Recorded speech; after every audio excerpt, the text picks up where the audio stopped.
स्थापितं येन भूतले स्वयं रूपा कदा मह्यं ददाति स्वपदान्तिकं वन्देऽहं श्रीगुरुं श्रीयुतापदकमलं श्रीगुरुं वैष्णवांश्च श्रीरूपं साग्रजातं सहगण रघुनाथान्वितं तं सजीवं साद्वैतं सावधूतं परिजनसहितं कृष्णचैतन्यदेवं श्रीराधा कृष्णपादान् सहगण ललिता श्रीविशाखान्वितांश्च हे कृष्णा करुणा सिन्धु दीनबन्धो जगत्पते गोपेश गोपिकान्त राधाकान्त नमस्तुते तप्तकाञ्चन गौराङ्गी राधे वृन्दावनेश्वरी वृषभानुसुते देवी प्रणमामि हरिप्रिये वाञ्छाकल्पतरुभ्यश्च कृपासिन्धुभ्येव च पतितानां पावनेभ्यो वैष्णवेभ्यो नमो नमः। नमो महावदन्याय कृष्णप्रेमप्रदायते कृष्णाय कृष्णचैतन्य नामिने गौरद्विषे नमः। नमः ॐ विष्णुपादाय कृष्णपृष्ठाय भूतले श्रीमते लोकनाथ स्वामिनिते नामिने नमः। ॐ विष्णुपादाय कृष्णपृष्ठाय भूतले श्रीमते भक्तिवेदान्त स्वामिनिते नामिने नमस्ते सारस्वते देवे गौरवाणी प्रचारिणे निर्विशेषा शून्यवादी पाश्चात्यदेशतारिणे जय श्री कृष्ण चैतन्य प्रभु नित्यानंद श्री अद्वैत गदाधर श्रीवासादि गौर भक्तवृंद हरे कृष्णा कृष्णा कृष्णा हरे हरे हरे राम राम राम हरे हरे।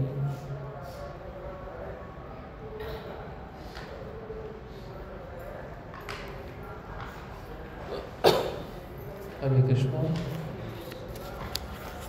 आप सभी भक्तों का स्वागत है। वैष्णव सदाचार में से भाग क्रमांक 7 गृहस्थ आश्रम के विषय में हम श्रवण कर रहे हैं। गृहस्थ आश्रम का क्या महत्व है, क्या उद्देश्य है, क्या क्या कर्तव्य हैं, क्या क्या उत्तरदायित्व है। तो पिछले सत्र में एक गृहस्थ को अतिथियों का आदर किस प्रकार से करना चाहिए, उनका सत्कार किस प्रकार से करना चाहिए, हमने श्रवण किया। अतिथि कभी भी असंतुष्ट होकर घर से नहीं जाना चाहिए। जब अतिथि असंतुष्ट होकर जाता है तो उस व्यक्ति के सारे पुण्य साथ में लेकर चला जाता है और फिर अपने पाप भी छोड़ जाता है, ये हमने सुना था। और दान देने से भी पीछे नहीं हटना चाहिए एक गृहस्थ व्यक्ति को। साथ ही साथ जो वरिष्ठ होते हैं, जिनका आयु ज़्यादा होता है, उनका सेवा का दायित्व भी गृहस्थ पे रहता है। इसका अर्थ यह है कि अपने माता पिता जब बूढ़े हो जाते हैं तो उनको घर से बाहर नहीं निकाल देना चाहिए, उनका सेवा करना चाहिए। बहुत अच्छा शिक्षा हमारे आचार्य भी देते हैं। षड गोस्वामियों में से एक गोपाल भट्ट गोस्वामी, आपने सुना होगा। जब चैतन्य महाप्रभु दक्षिण भारत में रंग क्षेत्र में पहुंचे, चातुर्मास से शुरू हो गया था, तो बचपन से ही तो गोपाल भट्ट सेवा करते थे महाप्रभु की। जब चातुर्मास पूरा हो गया तो चैतन्य महाप्रभु दक्षिण भारत की ओर जाने लगे। तो गोपाल भट्ट को मेरे सहन नहीं हो पा रहा था, मैं भगवान को देख नहीं पाऊंगा। तो उनकी भी इच्छा हुई मैं भी आपके साथ जाना चाहता हूँ। तो चैतन्य महाप्रभु ने बहुत सुंदर आदेश दिया है, ये हमारे लिए शिक्षा है। तो चैतन्य महाप्रभु कहते देखो अभी तुम्हारे माता पिता भक्त हैं, वैष्णव है, उनका सेवा करो और अच्छे से शास्त्र पढ़ो, शास्त्र का जो गुह्य तत्व है उसको समझो। और तीसरा आदेश दिया विवाह मत करना, ब्रह्मचारी रहना। और जब तुम्हारे माता पिता प्राण त्याग देंगे तब तुम वृंदावन चले जाना, मेरा आश्रय ले लेना। रूप गोस्वामी सनातन गोस्वामी रहते हैं, उनका आश्रय ले लेना। जीवन भर गोपाल भट्ट गोस्वामी उस आज्ञा का पालन किए। जब तक उनके माता पिता थे, श्री संप्रदाय में थे ना, सेवा करते थे रंगनाथ जी की, तब तक उन्होंने अपने माता पिता का सेवा किया। और बाद में फिर जब उनके माता पिता ने अपने प्राण त्याग दिए तब वो वृंदावन गए। तो ये शिक्षा सबके लिए बहुत ज़रूरी है। ऐसा नहीं कि हम भक्त बन गए हैं तो हमें अपने माता पिता को देखने का आवश्यकता नहीं है, ज़रूरी है। इसलिए गृहस्थों के लिए तो बताया गया है वरिष्ठों की सेवा करना आवश्यक है। क्यों आवश्यक है? जब हम सेवा अच्छे से करेंगे तो क्या होगा, जो वरिष्ठ होते हैं आशीर्वाद देते हैं, कृपा देते हैं ना, उनके आशीर्वाद से ही हम आगे बढ़ते हैं। तो ज़रूरी है, इसलिए उनका सेवा करना आवश्यक है। साथ ही साथ गृहस्थ जीवन में अन्य जीवों की सेवा का भी भाव होना चाहिए। बहुत सारे पालतू जानवर हैं और उसके अंदर ये भावना नहीं रहनी चाहिए कि ये मेरा है, ये तुम्हारा है। गृहस्थ के अंदर हो सके तो अगर कोई व्यक्ति आता तो सबसे पहले उसको खिलाना चाहिए। पशु हैं, कीड़े हैं, जंतु हैं, घरेलू काम करने वाले नौकर हैं, उनको भी खाने के लिए देना चाहिए। इस प्रकार से उसकी सेवा आवश्यक है। फिर हमने पुत्र प्राप्ति के बारे में भी सुना था, गृहस्थ को पुत्र प्राप्त होना चाहिए। ये भक्त के लिए नहीं है, जो बाहर लोग रह रहे हैं उनके लिए है। जो भक्ति कर रहा है वो तो अपना उद्धार कर ही लेगा, उसको कुछ भयभीत होने की आवश्यकता नहीं है। और संस्कार होने चाहिए, जो 16 प्रकार के संस्कार हैं गृहस्थ आश्रम में, वो संस्कार शुरू से लेकर अंतिम स्तर तक होते हैं। हर एक संस्कार को उसको करना चाहिए, गर्भाधान संस्कार से लेकर अंतिम संस्कार भी। अंतिम संस्कार इतना शॉर्टकट हो गया, देखा आपने, लोगों के पास समय नहीं है। 13 दिन तक रखना चाहिए, लेकिन बोलते हैं एक दिन में ही निपटा देते हैं सब। विधि पूरी नहीं होती है इससे। जो विधि शास्त्र में दी गई है उसके अनुसार चलना चाहिए। और बच्चों का पालन पोषण ये ज़रूरी है। बच्चों के सामने कभी भी झगड़ा नहीं करना चाहिए, वाद विवाद नहीं करना चाहिए, एक दूसरे पे अपशब्द नहीं बोलना चाहिए, क्योंकि बच्चे जब ये दृश्य देखेंगे तो उनके मन पे बहुत गहरा असर पड़ता है। इसलिए आप बच्चों के सामने हो सके तो शास्त्र पे चर्चा करो, भगवत गीता पढ़ो, उसका परिणाम बच्चे पे भी होता है। तो आज का बहुत ही संवेदनशील विषय है स्त्रियों का स्थान। स्त्रियों का स्थान क्या है समाज में? कभी भी स्त्री को हीन दृष्टि से एक पुरुष को नहीं देखना चाहिए। चाहे कोई भी वर्ण में व्यक्ति हो, पुरुष के शरीर में हो, उसको हीन दृष्टि से स्त्री को नहीं देखना चाहिए। प्रभुपाद जी हमेशा कहते हैं, जो रेलगाड़ी होती है उसका ट्रैक होता है ना, तो पटरी दोनों तरफ होता है, तो दोनों तरफ पहिए होते हैं। सही तरह से ट्रैक पे पहिए चलेंगे तो ट्रेन भी अच्छे से चलती है। तो दोनों का आवश्यकता है, दोनों के अपने अपने कर्तव्य हैं, ये जानना ज़रूरी है। इसलिए आज हम इस विषय को समझने के लिए जा रहे हैं। स्त्रियों का स्थान, स्त्रियों का सदैव आदर एवं सम्मान करें, सदैव उनका आदर करें। महाभारत के अनुशासन पर्व अध्याय 49 में भीष्मदेव द्वारा प्रदत्त शिक्षा तथा मनु संहिता प्रकरण 3 में से तो यहाँ पर जो भी बात लिखी है अपने मन से नहीं लिखा गया, शास्त्र के अनुसार लिखा गया है। तो थोड़ा बहुत शिक्षा भागवतम में भी दिया गया है, महाभारत में तो विस्तार रूप से दिया है, लेकिन भागवतम में संक्षिप्त रूप में दिया है। जब प्रथम स्कंद में युधिष्ठिर महाराज जाते हैं भीष्म पितामह के पास में, भीष्म पितामह उनको बहुत सारा ज्ञान देते हैं, स्त्री का धर्म क्या है, राजा का धर्म क्या है। तो उसमें महाभारत में बहुत डिटेल में बताया है। स्त्री का धर्म अपने पति की आज्ञा का पालन करना, अपने पति से संबंधित जो भी रिश्तेदार हैं उनका आदर सत्कार करना, घर को स्वच्छ रखना, बच्चों को अच्छा शिक्षा देना, ये स्त्री के धर्म संक्षेप रूप में भागवतम में भी बताए हैं, लेकिन विस्तार से महाभारत में उन्होंने वर्णन किया है। स्त्रियों से सदैव प्रेम, आदर तथा सम्मानपूर्ण व्यवहार करना चाहिए। तो जब भी हम बातचीत करें तो एक तो गुस्से से बातचीत नहीं करना है, कठोर शब्द का प्रयोग नहीं करना है, जो हमारे शब्द निकले वो आदरपूर्वक होने चाहिए, सम्मानपूर्वक होने चाहिए और प्रेम से भरे हुए होने चाहिए। उसके पीछे कारण बताया है, अगले पॉइंट में कारण बताते हैं। अगर आप स्त्री के साथ प्रेम पूर्वक, सम्मानपूर्वक, आदरपूर्वक बात नहीं करेंगे तो जो देवता हैं वो स्थान से चले जाते हैं, वहाँ पे दरिद्रता आनी शुरू हो जाती है। इसलिए ये सम्मान बहुत ज़रूरी है। हमारे शास्त्र में भी प्रभुपाद जी ने जो तात्पर्य लिखे हैं ना, चाहे देवूति कदम संवाद हो, सुकन्या और च्वयन ऋषि का संवाद, उसमें आप पढ़िए, बहुत सुंदर तात्पर्य लिखे हैं। एक स्त्री को कैसे रहना चाहिए, स्त्री कैसे अपने पति का दिल जीत सकती है। आजकल आपको तो पता होगा, ये जो डाइवोर्स शब्द है हमारे संस्कृति में नहीं है, शब्द नहीं है। अगर विवाह होता है तो जीवन भर निभाना होता है, प्रेम पूर्वक, श्रद्धा पूर्वक। ऐसा नहीं कि एक विवाह एक कॉन्ट्रैक्ट हो गया, एक पेपर पे साइन कर दिया। कई लोग आजकल ऐसा करते हैं, अच्छा लगा तो जमेगा तो इसको आगे बढ़ाएंगे, नहीं अच्छा लगा तो अलग हो जाएंगे। ये कोई मजाक नहीं है।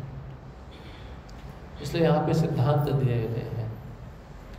स्त्रियों का सम्मान करने से पुरुष में पवित्रता भी आती। क्यों? स्त्रियों का सम्मान नहीं करेंगे तो पुरुष कहीं दूसरी स्त्री के पास जाके संग करेगा, उसका अपवित्रता बढ़ता जाएगा। तो स्त्री का सम्मान करने से, मुख्य रूप से पति को अपने पत्नी का सम्मान करना चाहिए। पत्नी का सम्मान करने से उसकी पवित्रता बनी रहती है,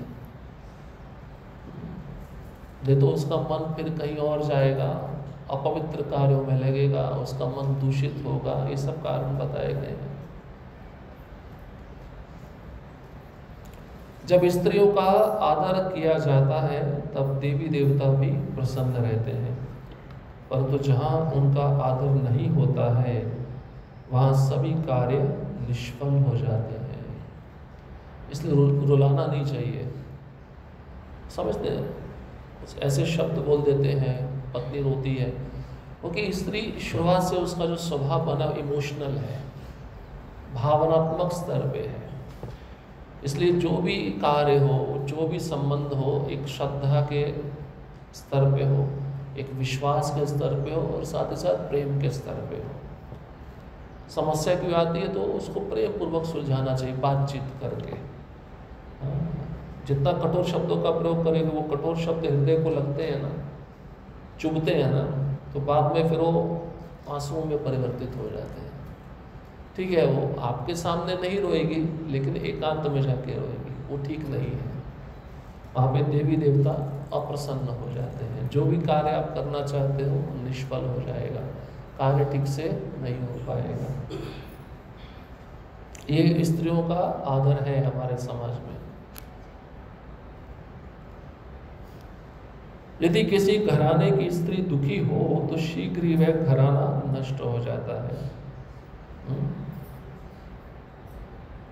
अब आजकल देखते हैं, पहले के ज़माने में तो ऐसा नहीं होता था। इसलिए जब एक स्त्री को ब्याह के लाते हैं ना, शादी करके लाते हैं, उसको बहू मत समझो, उसको बेटी समझो, उसको अपने पुत्री की तरह ट्रीट करो। आप उसको बहू की तरह व्यवहार में देखेंगे तो अनबन होगा। हाँ? सास कुछ ना कुछ बोल देगी, ससुर भी कुछ ना कुछ बोल देगा। हाँ? आजकल तो मन इतना संवेदनशील है, थोड़ी सी बात बोली वो घर जाती हूँ, वो कभी वापस ही नहीं आने का विचार करेंगे।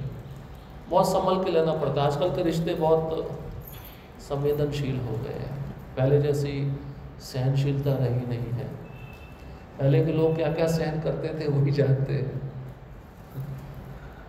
तो समझना चाहिए, रिश्तों को समझना चाहिए, रिश्तों में अच्छा आदान प्रदान होना चाहिए। और उस पुत्री जो ब्याह के आई है उसको भी अपनी सास को माँ की तरह देखना चाहिए।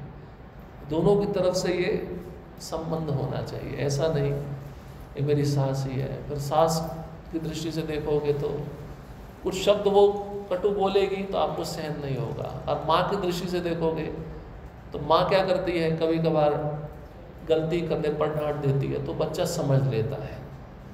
ऐसा संबंध होना चाहिए। इसलिए संबंध अब बहुत कम दिखते हैं, ना के बराबर है, इसलिए घर टूटते जा रहे हैं। पहले के ज़माने में परिवार में जो सदस्य रहते थे 40-50 रहते थे, कोई भी सुख दुख आया आपस में बैठ कर सुख दुख का समाधान निकालते थे, और दुखमय समय निकल भी जाता था क्योंकि इकट्ठे हैं ना, एक साथ है।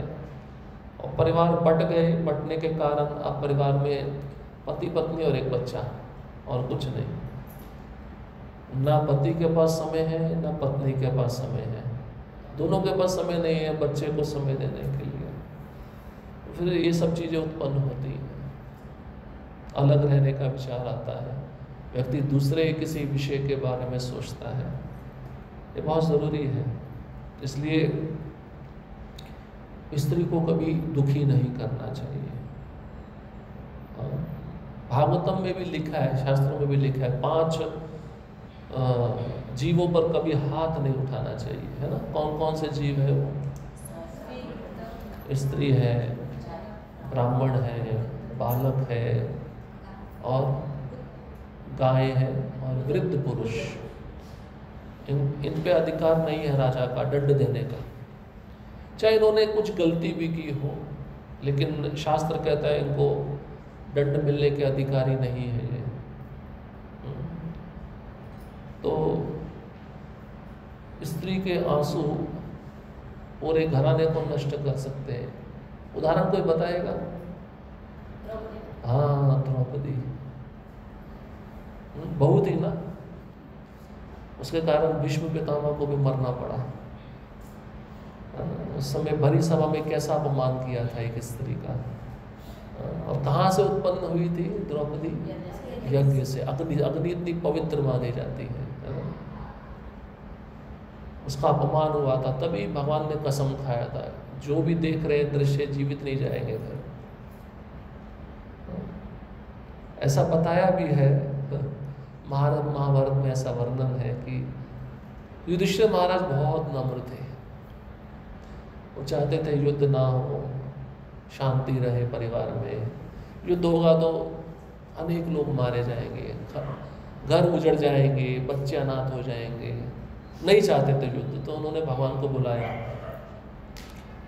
और भगवान अच्छे से प्रसाद लिए।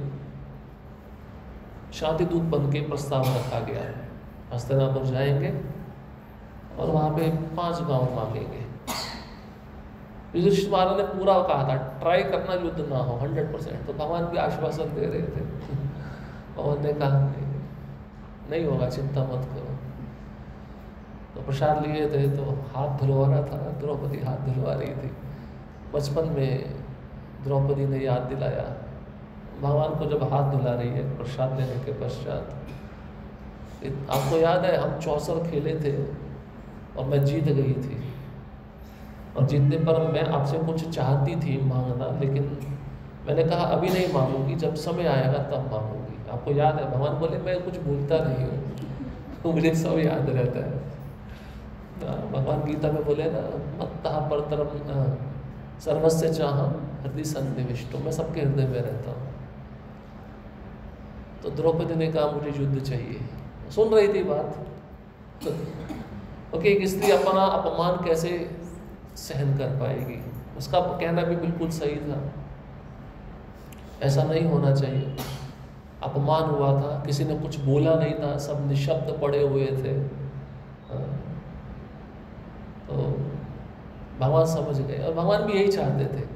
उनका भी उद्देश्य क्या था? पृथ्वी का भार हटाना है, मैं जिसके लिए आया वो कार्य करना है। क्योंकि अब एक ही जगह पर जितने भी अधार्मिक राजा सबको इकट्ठा किया जाएगा और लड़वा के मरवाया जाएगा, और इससे पृथ्वी का भार खत्म होगा। ये उद्देश्य था भगवान का, भगवान ने निमित्त बनाया। तो द्रौपदी के जो आंसू थे जब वो रोई थी, वो तो इतनी पवित्र थी, तो श्राप देने वाली थी, लेकिन अपने को रोक लिया था उसने। तो उसके कारण पूरा कुरुवंश नाश हो गया। अहम पे ले लिया था दुर्योधन ने भी, अहम पे ले लिया। हम समझते हो अहंकार, ठीक है, कुछ हंसी मजाक रहता है, लेकिन उसको गंभीरतापूर्वक अपने ऊपर नहीं लेना चाहिए, वो बड़ा सीरियस बात हो जाता है। क्या लिया था दुर्योधन ने अपने ऊपर? अहंकार। हाँ, अंधे का पुत्र अंधा। मजाक में कोई बोल देता है, ठीक है, लेकिन उसने इतना गंभीरतापूर्वक ले लिया, इसका मैं बदला लूंगा। वही भाव, बदला लेने के भाव देखिए, अपमान किया गया, उसी अपमान में पूरा कुरुवंश नष्ट हो गया। तो इसलिए आंसू नहीं आने चाहिए। कोई मैटर बहुत गंभीर हो, आराम से बैठ के बड़े बुजुर्गों को बैठा के सुलझाना चाहिए, शांति से सुलझाना चाहिए। कोई भी मैटर हो परिवार का, ये संवेदनशील मुद्दे होते हैं। स्त्री संपन्नता का मूर्तिमान रूप है। जब उनका आदर सम्मान किया जाता है, तब भाग्य देवी का भी आदर सम्मान होता है। इस प्रकार का कुटुंब सुसंपन्न होता है। स्त्रियों का अपमान करने से भाग्य देवी का भी अपमान होता है। बोलता ना, भाग्य तुम्हारा बहुत अच्छा है। क्यों अच्छा है? कभी कभार विवाह से पहले भाग्य अच्छा नहीं होता, लेकिन जब विवाह होता है, शादी करके कोई स्त्री आती है किसी पुरुष के जीवन में, उसका भाग्य खुल जाता है। उसको भाग्य लक्ष्मी भी कहा जाता है। बोलते हैं ना ऐसा, हमारे घर में तो लक्ष्मी आई है ना। तो यहाँ पे पता है कि स्त्री का अपमान मतलब आपका भाग्य उज्जवल नहीं होगा। हर परिस्थिति में जो कार्य बनना चाहिए वो नहीं बनेगा। और स्त्री का सम्मान मतलब आपका भाग्य उज्जवल है, जो कार्य नहीं हो पा रहा वो भी हो जाएगा। यहाँ पे भाग्य का कनेक्शन है स्त्री के साथ। इसलिए स्त्री को पतिव्रता भी होना चाहिए और धर्म पर चलने वाली होना चाहिए। जब पुरुष भटक जाता है किसी मार्ग से, तो उस सही मार्ग पे लाने वाली उसकी पत्नी ही होती है, सलाह देने वाली पत्नी होती है। उसको अगर एडवाइस लेना है तो अपनी पत्नी से लेना चाहिए। अब ऐसी परिस्थिति है, क्या किया जाए, तो और पूरा साथ निभाएगी वो। इसको भाग्य ही कहते हैं। भाग्य जब तक हमारे साथ में है तो हमारा सब कुछ अच्छा होता है ना। जिस दिन हमारा भाग्य साथ देना छोड़ता है, जो अच्छी चीज़ें होती है वो भी हमें प्रतिकूल भाव में दिखने लगती है। इसलिए ये बहुत ज़रूरी है भाग्य का साथ होना। इसलिए यहाँ पे लिखा है जो स्त्री है संपन्नता का मूर्तिमान रूप है। संपन्नता का अर्थ क्या है? जब कोई परिवार फलता है, फूलता है, बड़ा होता है, जैसे एक छोटा सा आपने अंकुर बीज बोया, उस पर पानी डालेंगे, बढ़ता है ना, बढ़ते बढ़ते बढ़ते उसका अच्छे से देखभाल करते करते उस पर फल फूल लगने लगते हैं। वैसा ही स्त्री वो जड़ है, उसको अच्छे से पोषण दोगे, उसका सम्मान करोगे, आदर करोगे, वो परिवार आगे बढ़ेगा।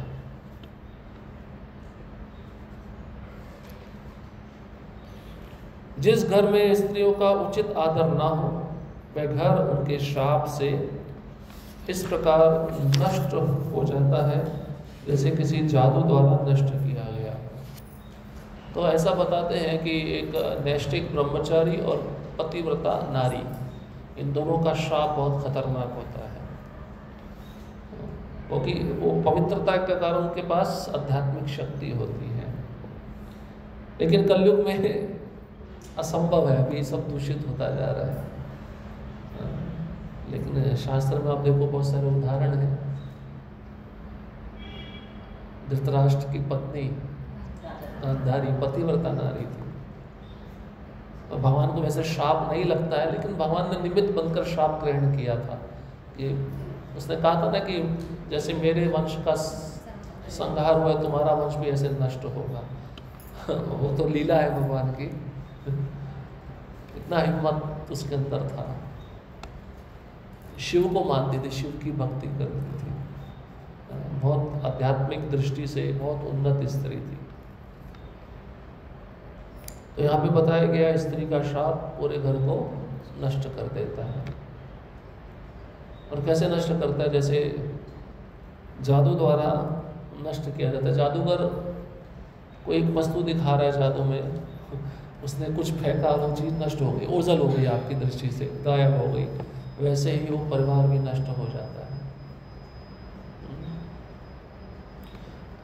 इसलिए जो बहू होता है उसका कर्तव्य है अपने सास ससुर का सम्मान करना, सास ससुर का भी कर्तव्य है उसका सम्मान करना। ये दोनों तरफ से होना चाहिए। ऐसा नहीं है कि एक तरफ से आप उसी से आशा करके रखे हो, छोटी है तो वही सम्मान करती रहे, ऐसा नहीं होना चाहिए। और जब आप प्रेम दोगे तो ऑटोमेटिक सम्मान आएगा। आप प्रेम नहीं दोगे, कटु शब्द बोलोगे, तो वहाँ से भी सम्मान नहीं आएगा। ये दोनों तरफ से आदान प्रदान होना चाहिए। पुरुषों की पवित्रता स्त्रियों पर निर्भर है, अतः पुरुषों उनकी सेवा करो तथा उन्हें आदर प्रदान करो। देखिए यहाँ पे बात आ गई, पुरुषों का पवित्रता किस पे निर्भर है? स्त्रियों पे।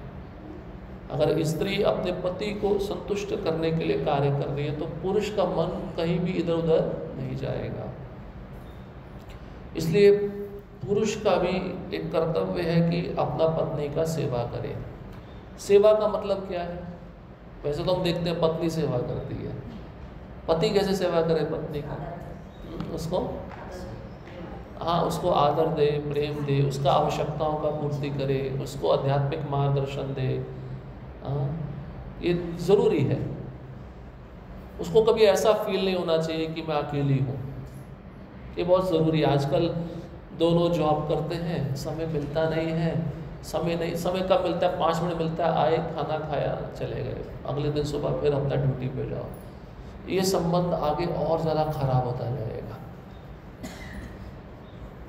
ठीक है, आर्थिक स्थिति ठीक नहीं है, दोनों जॉब कर सकते हैं, लेकिन जॉब ऐसा देखो कि आप एक दूसरे को समय दे पाओ।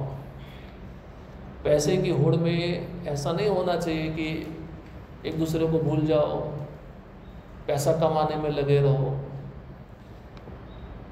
ऐसी चीज होगी तो आगे जाकर परिणाम अच्छा नहीं है। और पुरुष को कैसे सेवा करना चाहिए अपने पत्नी का? कभी कभार बीमार हो जाती है ना, नहीं बोल पाती है, लेकिन अब शास्त्र में बताया गया है पत्नी को अपने पति के मनोभाव को समझना चाहिए। तो पति का भी कर्तव्य है अपने पत्नी के मनोभाव को समझे। अब वो बीमार है तो उसका सेवा करना ज़रूरी है, उसको डॉक्टर के पास लेके जाना। अब आप नहीं पूछोगे तो बवाल खड़ा हो जाएगा, और बोले मेरे को कोई पूछता ही नहीं, शादी किस लिए किया फिर? ये कर्तव्य है। शरीर मिला है तो उसमें व्याधि भी आती है ना, बीमारी आती है। तो कभी कभार जब पत्नी बीमार होती है तो पति का कर्तव्य है सेवा करे, उसको खिलाए, उसको डॉक्टर के पास लेके जाए, ज़रूरी है। उसका जिम्मेदारी भी है, उसका कर्तव्य भी है। जिम्मेदारी अपनी निभानी चाहिए, इस प्रकार से सेवा होनी चाहिए, तब संबंध अच्छा रहता है। तो इस प्रकार से दोनों में एक आदान प्रदान होना चाहिए। अब स्त्री का समाज में क्या महत्व है? भगवान गीता में बोले ना, पहले अध्याय में आप पढ़िए, क्या कहते हैं? अर्जुन ने प्रश्न उठाया, भाई युद्ध होगा, ये सब मारे जाएंगे, इनकी जो पत्नियां हैं वो विधवा हो जाएंगी, वो पर पुरुष का संग करेंगी, फिर उससे मन संकर संतान उत्पन्न होंगी, आगे पिंडदान नहीं होगा, सारे पितर नरक में गिर जाएंगे। तो क्या समाज में महत्व है स्त्रियों का? एक अच्छी स्त्री जिसने अपने माता पिता से अच्छे संस्कार प्राप्त किए हैं तो पुत्र भी तो अच्छा जन्मेगी ना। ये महत्व है समाज में उसका। आपको एक उदाहरण भी बताएंगे। बच्चों पर, परिवार पर तथा संपूर्ण समाज में उत्तम संस्कार निरूपित करने के लिए स्त्रियां महत्वपूर्ण माध्यम हैं। तो देखिए कितना बड़ा महत्व है समाज में स्त्रियों का बच्चों पर। सबसे पहले गुरु कौन होती है बच्चों की? माँ होती है। माँ ही सिखाएगी अच्छा क्या है, बुरा क्या है। इसलिए बच्चों पे अच्छे संस्कार माँ ही दे सकती है। पिता को ज़्यादा समय नहीं मिलता है, माँ ज़्यादा समय रहती है बच्चों के साथ में। बच्चे के हर एक क्रियाकलाप को देखती है, समझ जाती है अब इसके मन में क्या चल रहा है, इसको क्या चाहिए। तो ये चीज़ें तो ज़रूरी हैं, लेकिन साथ ही साथ उसको आध्यात्मिक संस्कार भी देने आवश्यक है। अपना धर्म सिखाने का बहुत बड़ा दायित्व है स्त्री के ऊपर, और परिवार पर भी स्त्री का बहुत बड़ा दायित्व है, महत्व है। परिवार में एक अच्छी स्त्री होती है, आस पड़ोस के लोग जब उसको देखते हैं, समाज के लोग उससे प्रभावित होते हैं। अपने पति की सेवा कर रही है, बच्चों को अच्छे से देखभाल कर रही है, सास ससुर की भी सेवा करती है, तो ये इंप्रेशन समाज में जाता नहीं जाता है। तो ये ज़रूरी है। इसलिए ये संस्कार स्त्री को बचपन से ही, पैदा होते ही मिलने चाहिए। अब एक उदाहरण है, देखिए समझिए, ये कलयुग का उदाहरण है और ये सब कुछ हमें सुनना चाहिए और अपने बच्चों को भी शिक्षा देनी चाहिए।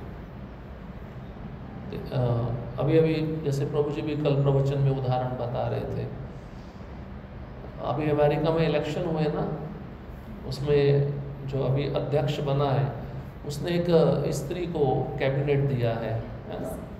क्या नाम है? तुलसी। कितना अच्छा नाम है। अभी संस्कृत शब्द है, ये कहाँ से आया है अमेरिका में? वो 6 भाई बहनों में से 5वें नंबर पे है तुलसी। और जब बचपन में 2 साल की थी तो अपनी माँ को भगवत गीता पढ़ते हुए देखती थी। माँ क्रिश्चियन, कैथोलिक, पिता भी क्रिश्चियन, दोनों ने इस्कॉन, प्रभुपाद के दोनों शिष्य हैं। सुन लीजिए ध्यान से। पिता का नाम कृष्ण कथा दास, माता का नाम देवहूति दासी। 6 बच्चों को जन्म दिया। अभी तो एक बच्चा भी जन्म देने में तकलीफ होता है। 6 बच्चों को जन्म दिया, उसमें 5वीं थी तुलसी। और 6 के 6 बच्चों का नाम उन्होंने भक्ति के ऊपर रखा। एक का नाम वृंदावन रखा, एक का नाम भक्ति रखा, एक का नाम जय रखा, एक का नाम नारायण रखा, एक का नाम तुलसी रखा। ये संस्कार हैं। और आश्चर्य की बात, कभी भी थोपा नहीं गया कि आप ये धर्म को स्वीकार करो। आज़ादी दी गई है ना सबको।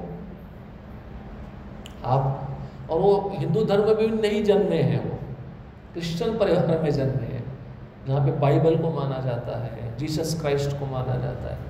लेकिन उस समय प्रभुपाद जी अमेरिका में थे, हरे कृष्ण आंदोलन चरम पे था, बहुत तेजी से आग फैल रही थी हरे कृष्ण आंदोलन के अमेरिका में।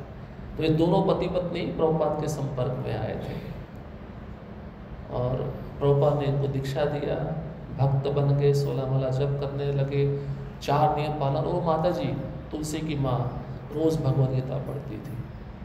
अभी तुलसी ने जब जन्म लिया तो ये देखती थी अपनी माँ को, और इसकी माँ ने भी उसमें थोपा नहीं है कि तुम्हें हिंदू ही बनना है, जैसे मैं बनी हूँ, तुम आज़ाद हो, तुमको जो धर्म स्वीकार करना करो। तो वो देखती थी, वो देखते देखते उसके मन में भी इच्छा हुई भगवद गीता पढ़ने की। फिर माँ ने देखा इसका इंटरेस्ट बढ़ रहा है तो उसने और शिक्षाएं देनी शुरू की। वो लड़की कभी भी स्कूल नहीं गई, स्कूल नहीं भेजा, उसकी माँ ने उसको घर में ही शिक्षा दिया भगवद गीता का पूरा।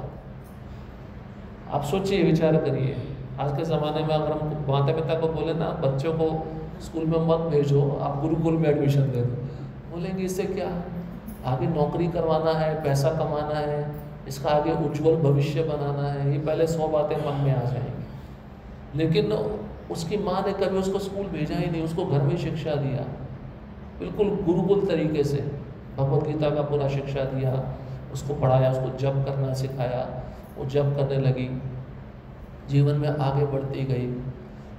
आगे बढ़ते बढ़ते वो इलेक्शन में आई, अमेरिका के इलेक्शन में, और हर बार जीतती गई।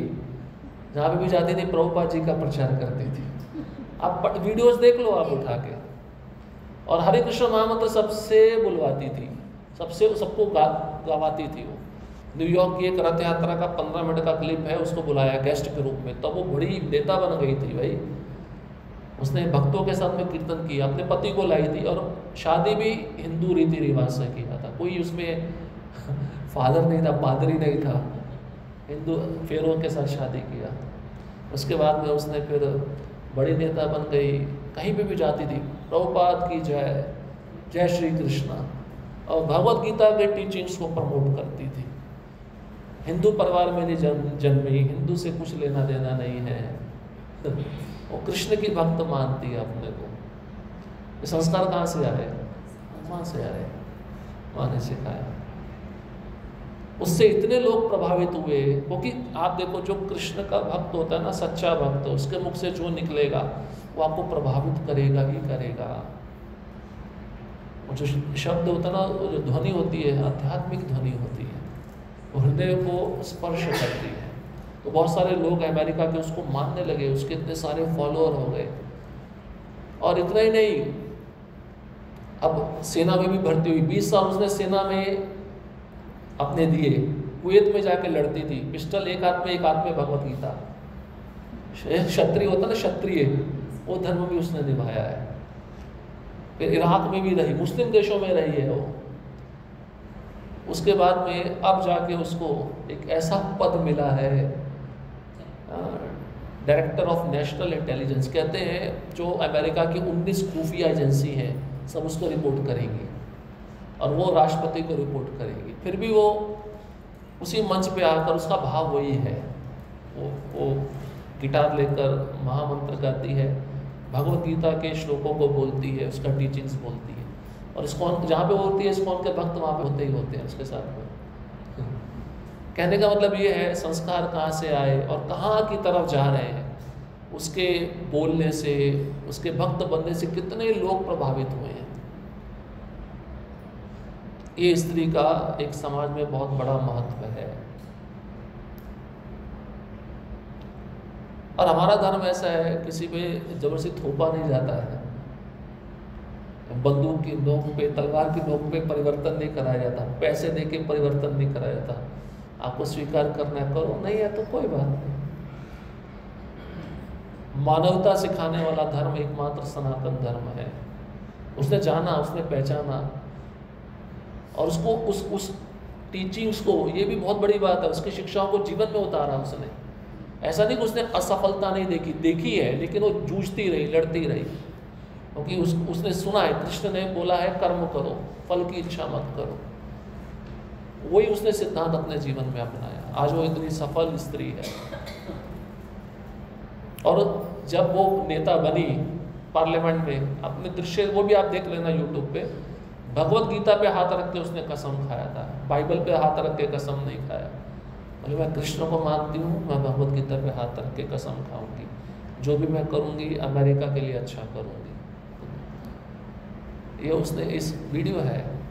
और उस समय उसने इस्कॉन के भक्तों को बुलाया था, उस पार्लियामेंट के भवन में कीर्तन हुआ था। तो ये एक आदर्श स्त्री जब भक्त बनती है तो कितनों को प्रभावित कर सकती है। तो इसलिए स्त्री का बहुत ही समाज में महत्वपूर्ण स्थान है। बच्चों को अच्छे संस्कार देने के लिए, परिवार को अच्छे संस्कार देने के लिए, समाज को अच्छे संस्कार देने के लिए ऐसी स्त्रियों की बहुत आवश्यकता है। वास्तव में अच्छे संस्कारों वाला समाज पूरी तरह से स्त्रियों पर अवलंबित है। निर्भर है या नहीं है? अच्छा समाज कैसे निर्भर है? जब कोई स्त्री भक्त बनेगी और अपने बच्चों को अच्छे संस्कार, वो भी भक्त बनेंगे, तो आगे जो पैदा हो रहे जनरेशन आ रही है वो समाज ही तो है ना, वो पूरी तरह उस स्त्री पे अवलंबित है, निर्भर है। और स्त्री भक्त नहीं है तो वो संस्कार कैसे देगी अपने बच्चों को? अच्छे संस्कार नहीं दे पाएगी। अच्छा चरित्र होना चाहिए स्त्री। अच्छा चरित्र तभी होता है जब वो भक्त होती है। ये कनेक्शन है। आप भक्ति से चरित्र को अलग नहीं कर सकते। चरित्र कितना भी अच्छा हो, भक्त नहीं है तो कुछ ना कुछ दिखेगा, प्रॉब्लम दिखेगा। भक्ति करने पर पता चलता है उसका चरित्र कैसा है। ये बहुत महत्वपूर्ण है। प्रत्येक सफल पुरुष के पीछे एक स्त्री का हाथ होता है। कोई पुरुष अपने जीवन में, अपने व्यापार में, अपनी नौकरी में यश प्राप्त करता है, प्रसिद्धि प्राप्त करता है, उसके पीछे सफलता कौन देता है? स्त्री देती है। उसको गाइड स्त्री ही करती है। इसलिए हमने कौन सी कथा सुनी थी? पुरंजन और पुरंजनी की। पुरंजनी कौन है? बुद्धि। और पुरंजन कौन है? जीव। बुद्धि अगर आध्यात्मिक हो तो वो अच्छी सलाह देगी अपने पति को। पति मुसीबत में भी हो तो वो समझाएगी, घबराने की बात नहीं है, धैर्य रखो, सब ठीक हो जाएगा। इतना बोलने पे पुरुष का मन शांत हो जाता, नहीं तो उसका मन शांत नहीं रहता। पुरुष का मन शांत करने के लिए उसका पत्नी है, उसका स्त्री है। इसलिए भगवान ने उस स्त्री को बनाया है। भगवान ने ऐसे उड़ता उड़ता तीर नहीं चला दिया दोनों को बैलेंस रख के बनाया। भगवान क्या जानते हैं सृष्टि को आगे कैसे चलाना है, दोनों का आवश्यकता है। इसलिए जरूरी है, दोनों का ही रोल जरूरी है। और स्त्री का कितना ज्यादा रोल चाहिए आप देख लीजिए यहाँ से। इसलिए ये जो चरित्र दिए ना भागवतम में, पढ़ने चाहिए। पुरुष कभी कभार विचलित हो जाता है। च्यवन मुनि के बारे में लिखा है, इतने डांट लगाने वाले व्यक्ति, जरा जरा सी बात पे गुस्सा करने वाले, और सुकन्या इतनी नम्र, जो भी वो बोलते सहन कर लेती, अपना कार्य करती। उस परिस्थिति में रहकर उन्होंने उसको स्वीकार किया। कोई कॉम्बिनेशन है, ये 16 साल की है और एक बूढ़ा आदमी। परिस्थिति ऐसी आ गई थी, क्या करें। लेकिन जैसा पिता ने मेरा रिश्ता किया उसको मुझे निभाना है। लेकिन भगवान परीक्षा लेते हैं, धैर्य देखते हैं। भगवान ने आगे अश्विनी कुमारों को भेजा, बाद में उनको युवक शरीर मिल गया। बड़ी खुश हो गई, जो मैं चाहती थी मुझे मिल गया। क्योंकि उसका हृदय, उसका विचार, उसका प्रेम अपने पति के लिए था, किसी और पुरुष पे नहीं गया था। इसलिए भगवान ने उसकी इच्छा को पूरा किया। आप देवहूति कर्दम मुनि के समाज में भी पढ़िए। कर्दम मुनि एक क्या कहते हैं, साधक, इसके पास कुछ नहीं है, एक झोपड़ी भी नहीं है। और देवहूति कौन है? राजा की पुत्री है। एक विवाह का कॉम्बिनेशन होता है आज के ज़माने में। लेकिन भगवान बोले मैंने तय किया तुम्हारा विवाह, उसके अनुसार कर लेना। विवाह करने के बाद में देखो, योगी थे, वो भी कम नहीं थे। उन्होंने ऐसा ऐश्वर्य दिखलाया, स्वयंभू मनु भी हैरान हो गए। क्योंकि भक्त अपनी शक्ति को छिपाता है, दिखाता नहीं है किसी को। जरूरत पड़े तब दिखाता है, और दिखाने पर अहंकार नहीं करता है, देखो मेरे पास ये सब कुछ है। और अपनी पत्नी की इच्छा को पूरा करने के लिए उन्होंने सब किया। बाद में पर ये पता चला ये तो सब व्यर्थ है, ये तो सब भौतिक चीज़ें, ये तो कोई काम में आने वाली नहीं है। तो वहाँ पे भी आप पढ़िए, संवाद बहुत अच्छा लिखते हैं प्रभुपाद जी। स्त्री में क्या गुण होने चाहिए, एक पुरुष में क्या गुण होने चाहिए अच्छे जीवन को आगे चलाने के लिए। ऐसा नहीं होना चाहिए कि एक खटपट हो गई, इसका चेहरा देखने को तैयार नहीं, उसका चेहरा देखने को तैयार नहीं। कब तक नहीं देखोगे, रहना तो एक ही घर में है। इसलिए प्रेम पूर्वक सुलह कर लेनी चाहिए। दोनों में से किसी एक को झुक जाना चाहिए। जो ज़्यादा जल्दी झुकता है उसका सम्मान और बढ़ता है। झुकने से ऐसा नहीं कि हम नीचे हो गए, निम्न हो गए। भगवान की नज़रों में हम ऊंचे हो जाते हैं। क्योंकि अहंकार है ना, किसी को झुकने नहीं देता है। अहंकार को झुका के हमें वो प्रॉब्लम सॉल्व करना चाहिए। इसलिए एक सफल पुरुष के पीछे स्त्री का हाथ होता है। चलो उसकी पत्नी का हाथ नहीं तो उसकी माँ का तो हाथ होगा, आप कभी ऐसा नहीं कह सकते। कोई बच्चा है, बहुत अच्छा पढ़ रहा है, अच्छे अंक ला रहा है, विद्यार्थी अच्छा है, आगे उसने टॉप किया, तो वो शिक्षा उसको कौन दे रहा है? उसकी माँ ही तो दे रही है या नहीं? तो समझना चाहिए, अगर स्त्री नहीं होगी तो पुरुष सफलता प्राप्त कर पाएगा? नहीं कर पाएगा। गृहस्थ जीवन में स्त्रियां यश प्रदान करने वाली कुंजी हैं। यदि घर में अच्छी माता तथा अच्छी पत्नी होगी तो ऐसे गृहस्थ जीवन यशस्वी होंगे।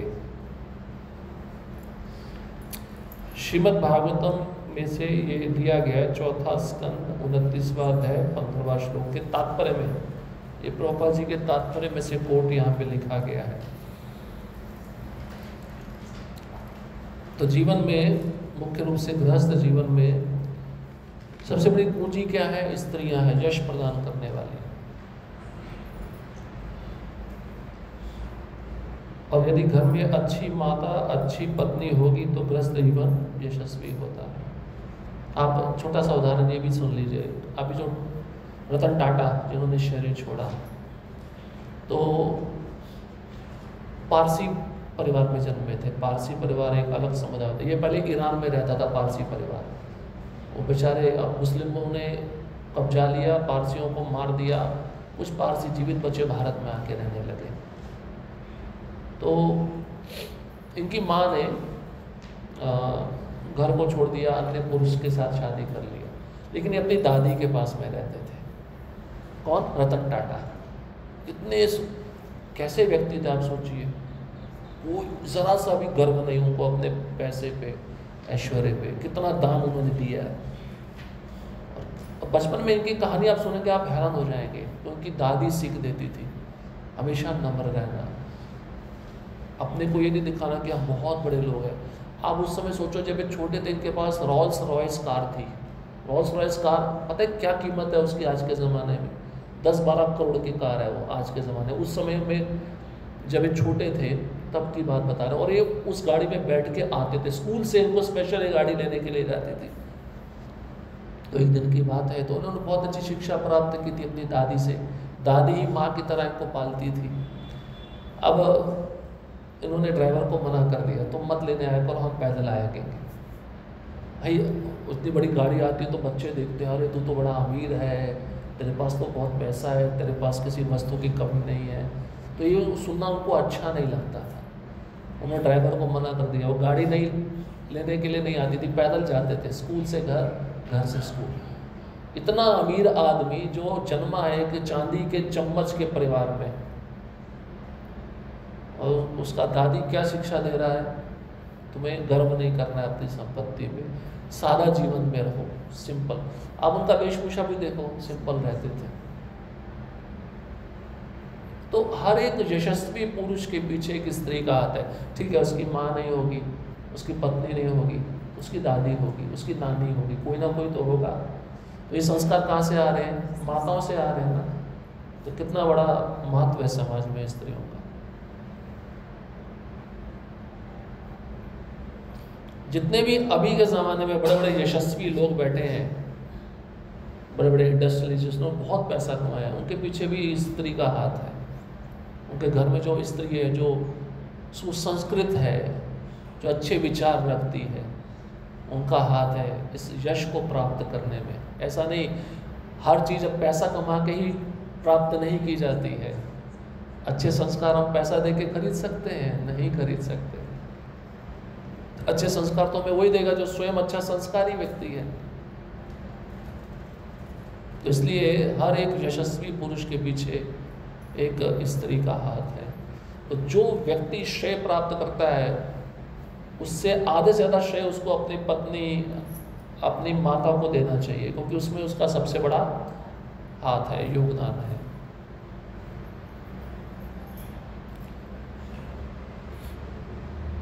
उनकी सदैव रक्षा करनी चाहिए। अब ये बहुत ज़रूरी होता है।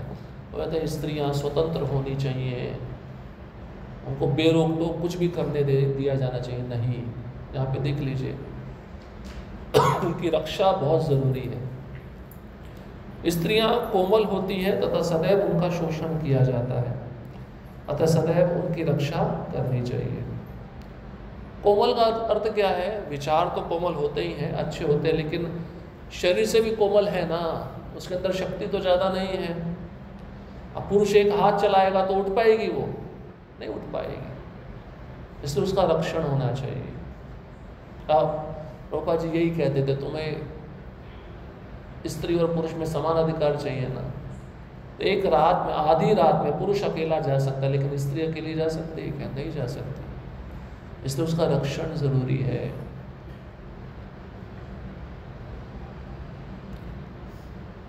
तो यहाँ पर अगर उसका रक्षण नहीं होता है तो उसका फिर शोषण किया जाता है।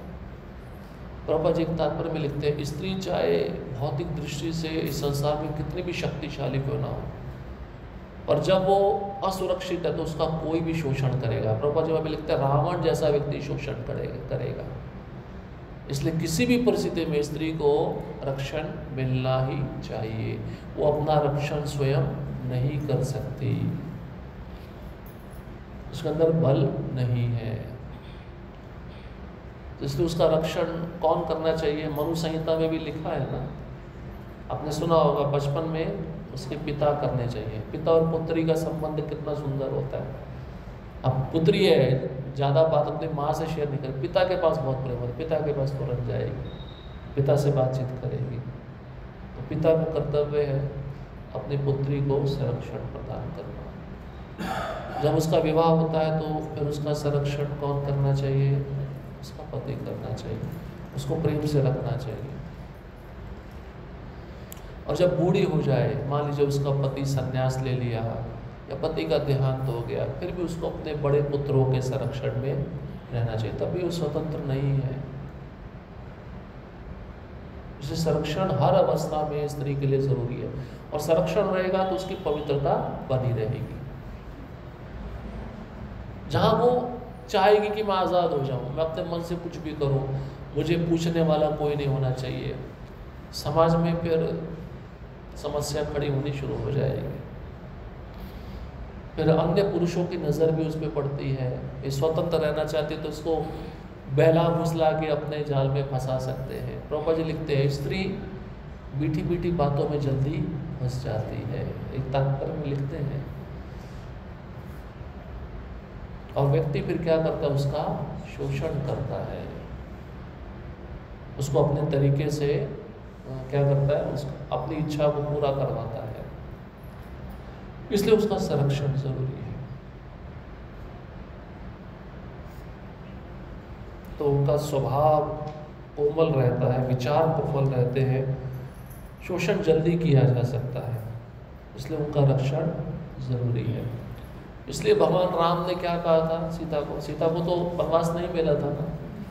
अब बोला कि तुम महल में रहो, तुमने कभी जंगल देखा नहीं है, तुम नहीं रह पाओगी। लेकिन एक स्त्री का भी धर्म है अपने पति के साथ में रहे, वो भी हम सीख सकते हैं। ये तो एक लीला चल रही थी, भगवान इससे बहुत सारी शिक्षा दे रहे हैं। जैसे ही कुटिया में उनको छोड़ा, लक्ष्मण रेखा बनाया, अकेली थी, रावण ने साधु का वेश बनाकर उसको अपहरण कर लिया, है ना। तो वहाँ पे शोषण हुआ नहीं हुआ शोषण। और एक स्त्री के सम्मान के लिए भगवान ने क्या किया? पूरे लंका में जितने राक्षस थे सबको खत्म किया। भगवान कृष्ण ने द्रौपदी के अपमान के लिए पूरे कुरुवंश को खत्म किया। ये होता है सम्मान।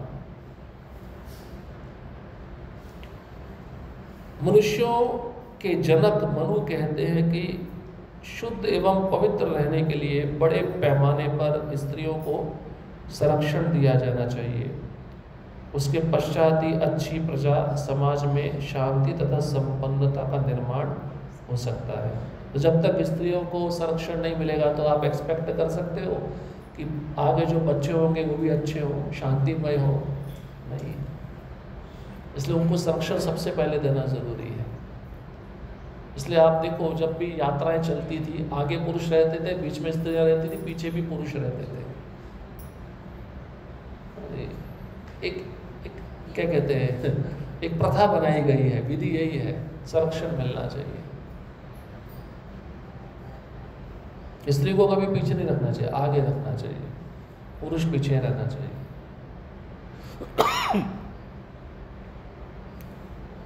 तो मनु महाराज जो जिससे मनुष्य शब्द मनु से ही आया ना, तो वो ये कह रहे हैं कि एक शुद्ध पवित्र अगर स्त्रियां रहती हैं, उनको संरक्षण अच्छे से दिया जाता है, तो अच्छी संतान भी जन्म लेगी, वो परिवार में शांति बनी रहेगी, किसी प्रकार का कलेश नहीं रहेगा।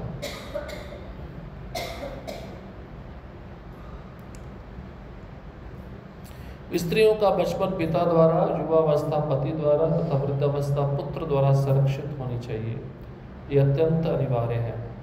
तरुण पुत्र को अपनी माता की इतनी अच्छी तरह सेवा करनी चाहिए कि उसे अपने पति की अनुपस्थिति का अनुभव ना हो। देखिए कितना सुंदर शब्द लिखा है। वृद्धावस्था में पति शरीर छोड़ देते हैं या पति संन्यास ले लेते हैं, तो एक पुत्र को इतना प्रेम से सेवा करना चाहिए अपनी माँ का। उस माँ के मन में विचार ना आए कि मेरा पति नहीं है। लेकिन देखिए प्रेम कैसा घनिष्ठ होना चाहिए। विचार आएगा, विचार तो कोई रोक नहीं सकता है, लेकिन हर समय वो विचार नहीं आना चाहिए। कहने का मतलब ये है, आजकल पुत्र क्या कर रहे हैं, माता को घर से बाहर फेंक रहे हैं प्रॉपर्टी के चक्कर में। मेरे नाम पे प्रॉपर्टी नहीं किया तो क्या होगा। वृद्ध आश्रम में छोड़ देते हैं, मरने के लिए छोड़ देते हैं। ये बहुत बड़ा अपमान है, ऐसा नहीं होना चाहिए। स्त्री मुक्ति, तथाकथित स्त्री मुक्ति अभियान के कारण स्त्रियों के और अधिक शोषण होने की संभावना बढ़ती है। स्त्री मुक्ति का अर्थ क्या है? हाँ, स्वतंत्र। हाँ, जो पुरुष कर रहे हैं वही हम करेंगे, ऐसा नहीं हो सकता है। मैं कल भागवतम पढ़ रहा था, देखिए कितने सुंदर प्रसंग दिए हैं, आप कभी पढ़िए। पहले के जो ब्राह्मण होते थे ना, उनमें बहुत शक्ति होती थी। तो विकुक्षी नाम का राजा था, उसको संतान नहीं हो रही थी। तो ब्राह्मणों ने क्या किया, घड़े में जल लिया और मंत्र उच्चारण किया। उस घड़े में वो मंत्र थे, वो पानी में चले गए। और ब्राह्मणों ने ये बात किसी को बोली नहीं, और वो जल जो था केवल उस राजा की पत्नी को पीना था। रात के समय जल तो रानी के लिए रखा था पीने के लिए, गर्भवती बनना है, वो जल पी के गर्भवती हो जाती। लेकिन अब ये राजा बेचारा, इसको प्यास लगी थी, ये गया पीने के लिए, इससे पी लिया, ये इसको गर्भ हो गया। विकुक्षी राजा है, आप पढ़ लेना। ब्राह्मणों की शक्ति देख रहे हो आप, बिना संग के बच्चा भी मिल जाता था, पानी से द्वारा पीने से। वेदों में आज भी मंत्र है ऐसे।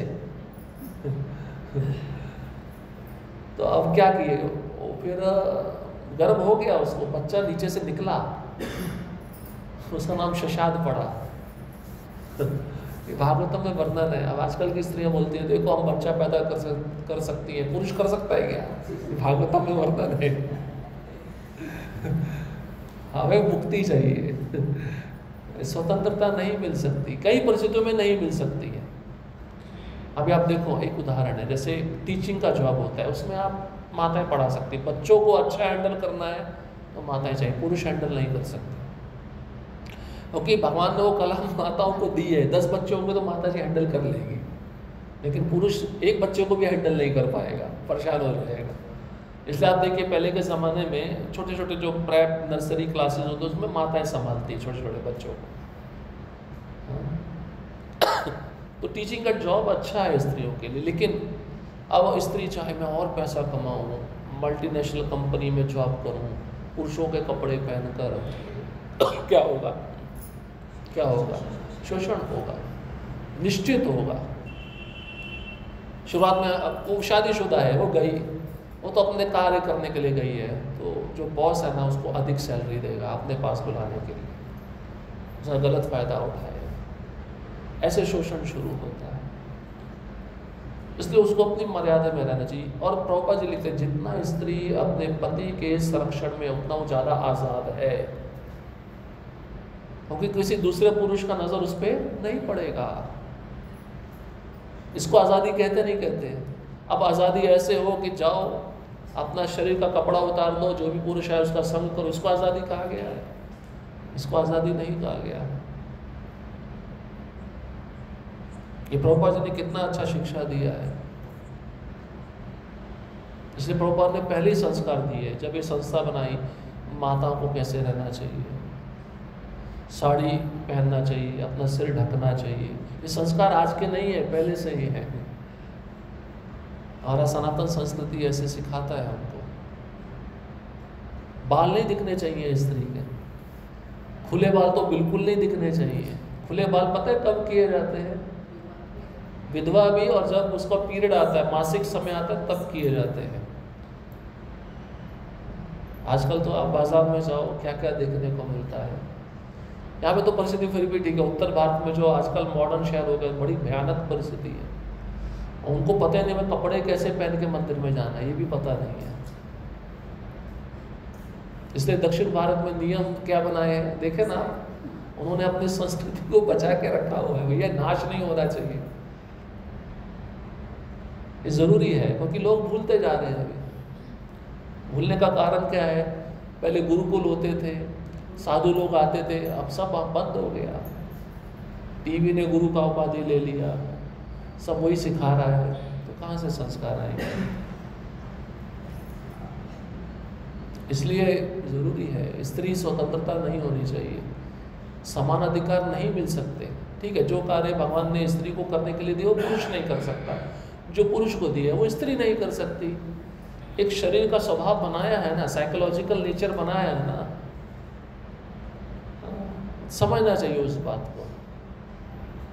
अब आजकल स्त्री पायलट भी बन रही है, विमान उड़ा रही है, देखो हम पुरुषों से कम नहीं है। ठीक है, उड़ाओ, कोई प्रॉब्लम नहीं है। कंडक्टर भी बने। अब पेट्रोल देती हैं स्त्रियां, ये कैसा दिखता है? अजीब दिखता है, नहीं दिखता है? पैंट टी शर्ट पहन के पेट्रोल दे रही है पेट्रोल पंप पे, ऐसा क्या हो गया? कंडक्टर बनी हुई है, अजीब अजीब सब। ये शूद्रों का काम है, शूद्र ये नहीं होना चाहिए। पति के संरक्षण में रहना चाहिए। हाँ, अगर कमाना है पैसा, बहुत सारी चीज़ें हैं, ऐसी जॉब है जो आप अच्छे से करो जिसमें कोई आपके लिए प्रॉब्लम उत्पन्न नहीं होगा। अच्छा जॉब ये है शिक्षण देना, उसमें परफेक्ट होती है स्त्री। तो ट्यूशन ले सकते हैं, एटलीस्ट अगर आपने जहाँ तक पढ़ाई की है, कोई माता जी अगर ट्यूशन ले, ट्यूशन से भी थोड़ा खर्चा निकल जाता है, पढ़ा सकते हैं।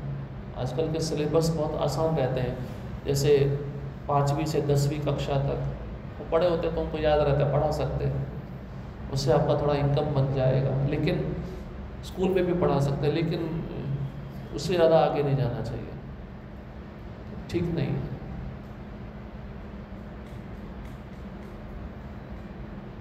अधिक शोषण होता है। जब स्त्रियों का संरक्षण नहीं किया जाता तब अनावश्यक संतति की उत्पत्ति होती है तथा नरकमय स्थिति का निर्माण होता है। तो प्रभुपाद जी भगवत गीता के पहले अध्याय के 39 और 40वें श्लोक में जो अर्जुन प्रश्न किए हैं उसी को यहाँ पे लिख रहे हैं। संरक्षण नहीं मिलेगा स्त्रियों को, पर पुरुष का संग ज्यादा होगा। पर पुरुष का संग होने से वर्ण संकर। अब ये तो कॉमन बात हो गया। आजकल कॉलेज में क्या क्या देखने को मिलता है। कॉलेज में तो परिस्थिति बड़ी बेकार है। जो को एड है, आजकल आप लड़कियों को भी अलग कर दो, लड़कों को भी अलग कर दो, तभी चुपके से मिलते रहते हैं, हॉस्टल में से निकल जाते हैं, झूठ बोल के प्रेम करते हैं, मिलते हैं, संग होता है, फिर पता चलता है कि गर्भ धारण हो गया, उसको गोली लेके गिरा देते हैं। सारे पाप चलते हैं आजकल, क्योंकि नज़र नहीं है माता पिता की। माता पिता अच्छा संस्कार नहीं दिए। शुरू से समझाना चाहिए उस बच्ची को, तुम्हारे लिए क्या सही है क्या गलत है। आजकल माता पिता कहते नहीं, ओपन माइंडेड होना चाहिए। ओपन माइंडेड का मतलब क्या होता है? खुले विचार वाला। इतने भी विचार खुले नहीं होने चाहिए कि नीचे गिर जाए व्यक्ति। धर्म के बारे में शिक्षा देना जरूरी, कमी यहीं पे आती है। जब आप रामायण, भागवत गीता, भागवतम नहीं पढ़ाओगे, जैसे अभी हमने सुना है तुलसी का, ऐसा बनना चाहिए हर एक बच्ची को। नहीं सुनाओगे तो फिर शोषण करने वाले बहुत बहुत बैठे हैं। आजकल तो दूसरे धर्म वाले बैठे हैं जिहाद करने के लिए। सबसे पहले देखेंगे भाई इसको अच्छे से फंसा सकते हैं, नाम बदल के, अपना आइडेंटिटी बदल के उसको भैला फुसला लिया, उसको माता पिता के खिलाफ कर दिया। कारण इससे पीछे माता पिता को की शिक्षा नहीं दिया उन्होंने। इसलिए शाम को रोज़ गृहस्थों के घर में 1 घंटा भगवत गीता का पाठ होना चाहिए। सारे परिवार के लोग एक साथ बैठने चाहिए, जिसको ज्ञान है उसको पढ़ना चाहिए और सुनाना चाहिए। तुम्हारे जीवन का हित इसमें ज़्यादा है। पहले के ज़माने में प्रभुपाद जी क्या कहते हैं, गांव में क्या होता था, जब पुरुष काम करके आते थे, गांव में एक जगह ऐसी होती थी जहाँ पे सब बैठकर रामायण और भगवत गीता, भागवतम सुनते थे। ये ज़रूरी था, कंपलसरी था। अब प्रभुपाद फिर आगे लिखते हैं, जब से टीवी आ गया तब से वो समाएं बंद हो गई। और टीवी ने हमारे ऊपर क्या दुष्परिणाम किया आप सब जानते हो। अब टीवी छोड़ दो, टीवी के रूप में जेब में मोबाइल है, कहीं भी जाके देख सकते हो कुछ। समाज में ऐसे उत्पाद फैलता जा रहा है। ये जो आपराधिक कार्य होते हैं कहाँ से होते हैं, ये देखने से ही होते हैं ना। अजामिल के मन में विचार कहाँ से आया, देखने से आया, वहीं से परिणाम शुरू हुआ। इसलिए प्रभुपाद जी कहते हैं, आप उस समय तो एक अजामिल था, अभी सभी अजामिल हैं।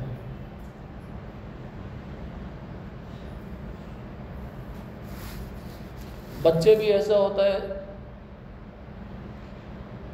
आज्ञा का पालन नहीं करते हैं। वर्ण संकर किसको कहते हैं, जो आज्ञा का पालन नहीं करते, जिद्दी स्वभाव के। माता पिता बोल रहे करो, नहीं करना, उसका उल्टा ही करना है, उसको भी वर्ण संकर बोला गया। क्योंकि संस्कार नहीं हुए ना। जिन संस्कारों के द्वारा बच्चे का जन्म होना चाहिए था वो नहीं हुआ है, तो नेचुरल है वो वर्ण संकर जन्म लेगा।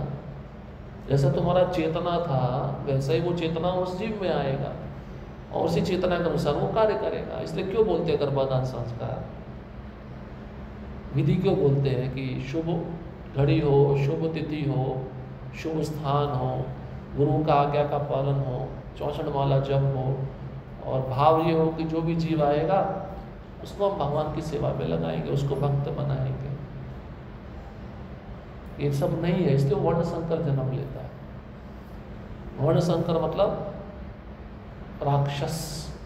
राक्षस जो किसी का आज्ञा का पालन भी नहीं करेगा, दूसरों का शोषण करेगा, इसको कहते हैं वर्ण संकर।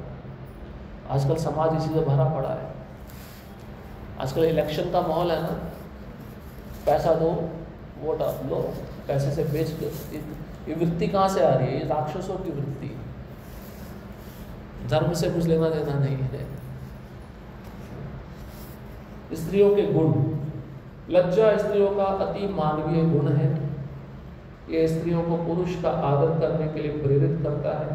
इसके लिए स्त्री पुरुषों को उन्मुक्त रूप से मिलने से रोकना चाहिए और इस प्रकार समाज में शुद्धता कायम रखने का प्रयत्न करना चाहिए। देखिए कितनी सुंदर बात लिखी है। अभी तो बेरोक टोक मिलने दिया जाता है, पहले ये नहीं था। एक लड़का और एक लड़की सबके सामने नहीं मिल सकते थे। अभी शादी से पहले ही भेज दिया जाता है पिक्चर देखने के लिए, जाओ।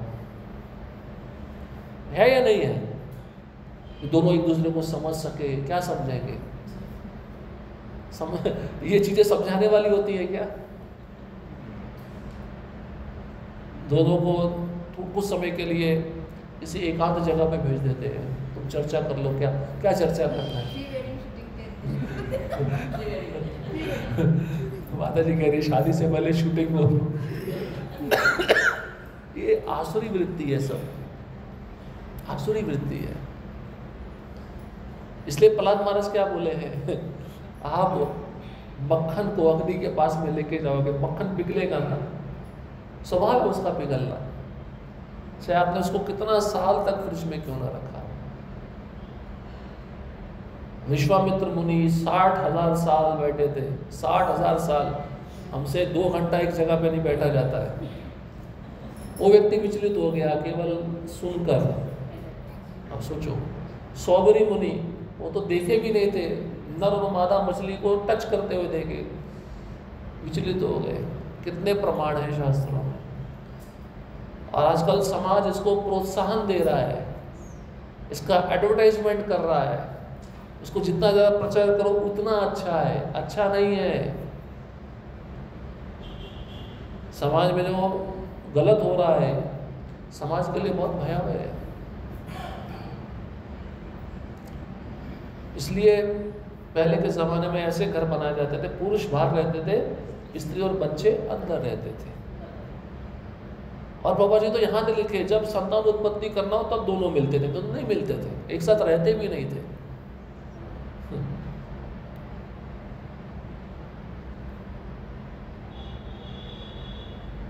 तो लज्जा होनी चाहिए स्त्रियों में। लज्जा नहीं होगा ना तो भीष्म पितामह भी कहते समाज में बहुत बड़ा अनिष्ट होना शुरू हो जाएगा। लज्जा क्या करती है? किसी स्त्री में लज्जा हो तो पुरुष भी दूर रहता है, एक डिस्टेंस बना के रहता है। लज्जा नहीं है स्त्री में, वो बेरोक टोक अनेक पुरुषों से बातें कर रही है, तो पुरुषों को प्रोत्साहन मिलेगा ना संग करने का, ये चीज होगा। फिर आजकल लज्जा नाम की कोई चीज ही नहीं रहेगी। लज्जा कैसे आता है? शरीर को ढकने से आता है। प्रभा जी कहते हैं मेरी माँ जब पालकी में, उस समय पालकी का जमाना होता था, मेरी माँ जब पालकी में आ रही थी अपने घर की तरफ तो पूरा शरीर ढका हुआ था, शरीर का कोई अंग नहीं दिख रहा था, कपड़े से ढका हुआ था। इसलिए प्रभा जी कहते हैं टॉपलेस बॉटमलेस स्लीवलेस। ये बातें मुझे नहीं बोलनी चाहिए, लेकिन अब क्या करें, ज़माना ऐसा आ गया। जितना अंग का प्रदर्शन ज़्यादा होगा उतना लज्जा कम होता जाएगा, और जितना लज्जा कम होगा बेरोक टोक लड़के लड़कियाँ स्त्री पुरुष, या कॉलेज में जाके देख लो, माता पिता सोचते हैं अरे बच्चे पढ़ने के लिए गए हैं, बहुत अच्छा काम कर रहे हैं, तुम देखो ज़रा जाके एक स्पाई लगा दो, पीछे एक जासूस लगा दो, देखो पूरा कुंडली निकल के आ जाएगा क्या कर रहे हैं। बेचारा पिता इधर मेहनत करता है दिन रात गधे की तरह, पैसा कमाता है कि मेरा बच्ची पढ़ जाए, वो कॉलेज में जाके क्या करे, नाइट पार्टी। इसलिए प्रभा जी कहते हैं man is good women is good but when they come together it is not good. समझे इस बात को? कितना अच्छा शेड। प्रभु बोलते हैं स्त्री अच्छी है पुरुष भी अच्छा है, लेकिन जब दोनों मिलते हैं ना तब अच्छा नहीं है। अभी एक रिसेंट इंसिडेंस हुआ देहरादून में, 6 बच्चे थे, उम्र 20 से 25 साल के बीच में, कोई बिजनेसमैन कोई स्टूडेंट, नया इनोवा खरीदा था धनतेरस के दिन, तो उसमें से 3 लड़के 3 लड़कियां पार्टी किया, पार्टी में ड्रिंक पिया अच्छे से। अब ड्राइव पे जाएंगे, लड़का बैठा चलाने लगा, पीछे सब बैठे थे। अब अचानक से उसका स्पीड नॉर्मल था, लेकिन नशे में स्पीड नॉर्मल नहीं होता है। एक गाड़ी उसको साइड से गई और उसको ऐसा लगा ये मेरे को आगे क्यों चली गई, उसे अहंकार को ठेस पहुंचा, उसने स्पीड बढ़ाया। स्पीड इनोवा गाड़ी का 120 किलोमीटर पे पहुंच गया। डिवाइडर को क्रॉस करके दूसरी सड़क पे गया इनोवा, सामने ट्रक खड़ा था, ट्रक के नीचे घुसा, 6 के 6 सिर उड़ गए ऑन द स्पॉट, और शरीर के चीथड़े खत्म हो गए, चीथड़े अलग अलग उड़ के हवा में चले गए। अब बॉडी को पहचानना मुश्किल है किसका अंग कौन सा है। ये युवा पीढ़ी है आज की। उदाहरण मैं क्यों बता रहा हूँ, आप जितना स्वतंत्रता दोगे बच्चों को उतना ही समाज में बहुत उत्पात होने वाला है। इसलिए नज़र रखनी चाहिए, नहीं देना चाहिए। पार्टी में जा रहा ना ड्राइवर जाएगा साथ में, तुम नहीं चलाओगे गाड़ी। पार्टी मतलब आज के ज़माने में समझ लो क्या मतलब है पार्टी का। इसलिए हमारे हरे कृष्णा में न्यू ईयर पार्टी होता तो कीर्तन करते हैं हम और प्रसाद रखते हैं। यही देने के लिए हमारे पास है समाज को, और कुछ नहीं है। और ये लोगे तो तुम बच जाओगे, नहीं लोगे तो तुम बैठे, तुम्हें जाना है किस दिशा में जाना है तो तुम तय कर लो। ये सब चीज़ें हैं। स्वतंत्रता है हर एक को। ये जो स्वतंत्रता शब्द है ना, ये बहुत गलत है। कौन सी स्वतंत्रता की बात कर रहे हो आप? शास्त्र के अनुसार चल रहे हो तो तब तो स्वतंत्र हो, समझ में आता है। जब आप शास्त्र की आज्ञा का पालन नहीं कर रहे हो, अपने मन से कर रहे हो, कोई स्वतंत्रता थोड़ी ना है।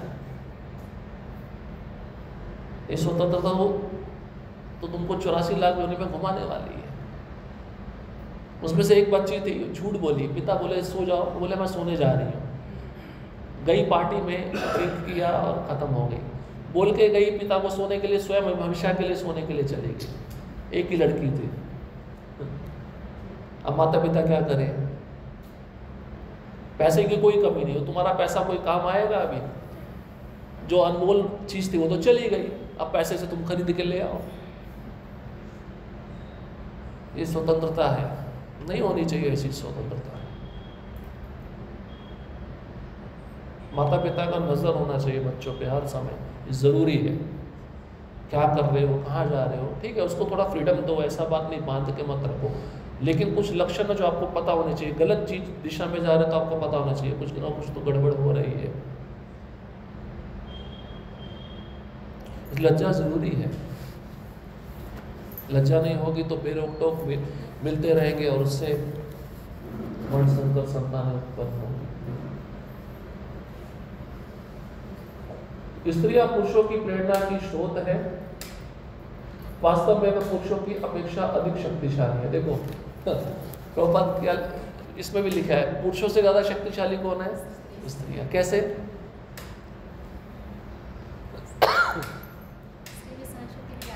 सहनशीलता ज्यादा होती है, ज्यादा शक्तिशाली है। पुरुषों में सहनशीलता कम होती है, जल्दी विचलित हो जाते हैं। स्त्रियां, ये देखिए यहाँ पे कुछ चीजों को समझना चाहिए। आप समझ रहे हैं स्त्री का कितना बड़ा महत्व है। सहनशीलता ज्यादा होने के कारण पुरुष से अधिक शक्तिशाली है। वो स्थिति को अच्छे से संभाल सकती है। स्थिति कैसी भी आई है, कैसी भी आई स्थिति को वो अच्छे से उसका सोल्यूशन निकाल सकती है, उसका समाधान निकाल सकती है। उसको बुद्धि भगवान ने वैसा दिया है।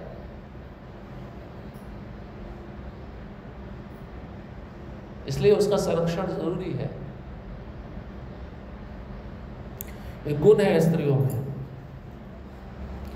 पुरुष को जो प्रेरणा मिलती है कार्य करने की, विचारों की प्रेरणा, ये सब कहाँ से आता है? स्त्री से आता है। अब पुरुष कितना भी टेंशन में हो, रात में इसलिए सो जाओ आराम से, सब ठीक हो जाएगा, चिंता मत करो, वो टेंशन चला जाता है। केवल इतना शब्द बोलने से उसकी बातों में शक्ति होती है, उसकी वाणी में शक्ति होता है। इसलिए स्त्री को स्ट्रांग होना चाहिए घर में। अब हमने एक स्त्री का क्या दायित्व है समाज में, क्या महत्व है सुना। पति के कर्तव्य और उनके दायित्व, वही पति को कैसे रहना चाहिए, अपनी पत्नी को कैसे रखना चाहिए, वो बताया गया। आध्यात्मिक रूप से प्रगति करना, देखो पति का स्वयं का कर्तव्य क्या, उसको अच्छा भक्त होना चाहिए और फिर वो आध्यात्मिक शिक्षा अपनी पत्नी को भी देना चाहिए, मतलब पत्नी को भी भक्त बनाना चाहिए। यदि व्यक्ति अपनी पत्नी और संतानों को जन्म मृत्यु के चक्र से मुक्त ना कर सके तो ऐसे व्यक्ति को पति या पिता नहीं बनना चाहिए। अब आप बोलेंगे मुझे ये क्या, कितना मुश्किल है ये सब, कैसे संभव है आज के समाज में। श्लोक है ना, पिता न सस्यात् जननी न सस्यात्, है ना। ये ऋषभ देव बोले हैं अपनी शिक्षाओं में, भागवतम के 5वें स्कंद में। अगर आप अपने पे आश्रित संतान को जन्म मृत्यु के चक्र से मुक्त नहीं करा सकते तो आपको पिता बनने का अधिकार नहीं है और पति बनने का भी अधिकार नहीं है। शादी करो, कोई बुरा नहीं है, लेकिन अपनी पत्नी को भक्त बनाओ, अच्छा भक्त बनाओ, तब तुम्हें शादी करने का अधिकार है। अब आप शादी कर लिए, पत्नी को भक्त नहीं बना पा रहे हैं, आपको पति नहीं बनना चाहिए था, क्योंकि पत्नी किस पे आश्रित है? पति पे आश्रित है। तो पति का कर्तव्य है उसको जन्म मृत्यु के चक्र से मुक्त करना। कैसे मुक्त करना? उसको आध्यात्मिक ज्ञान प्रदान करके।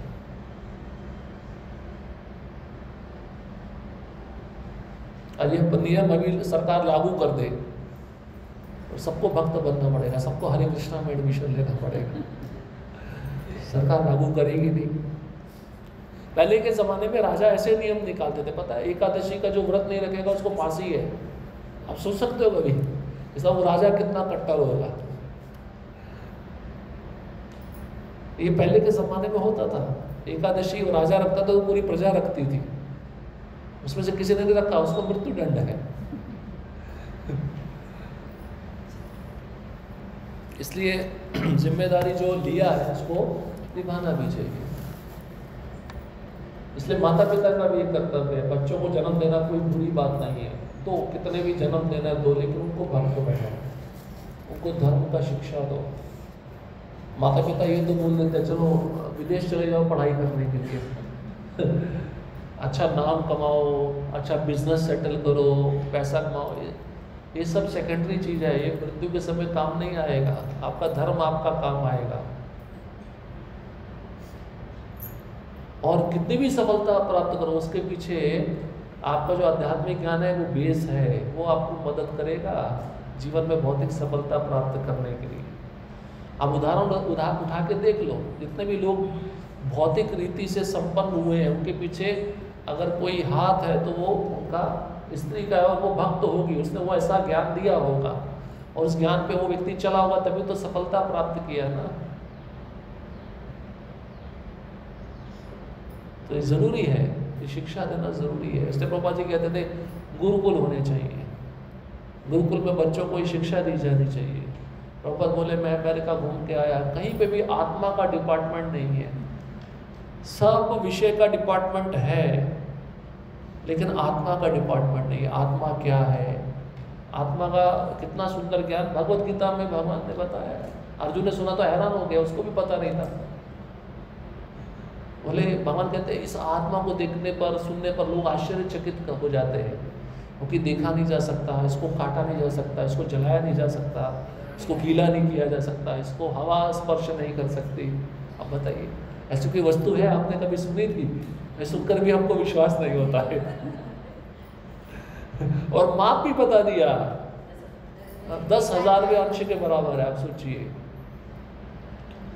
वो सबको चला रहा है, चाहे हाथी का शरीर हो चाहे चींटी का शरीर हो, वही लोड उठा रहा है वो।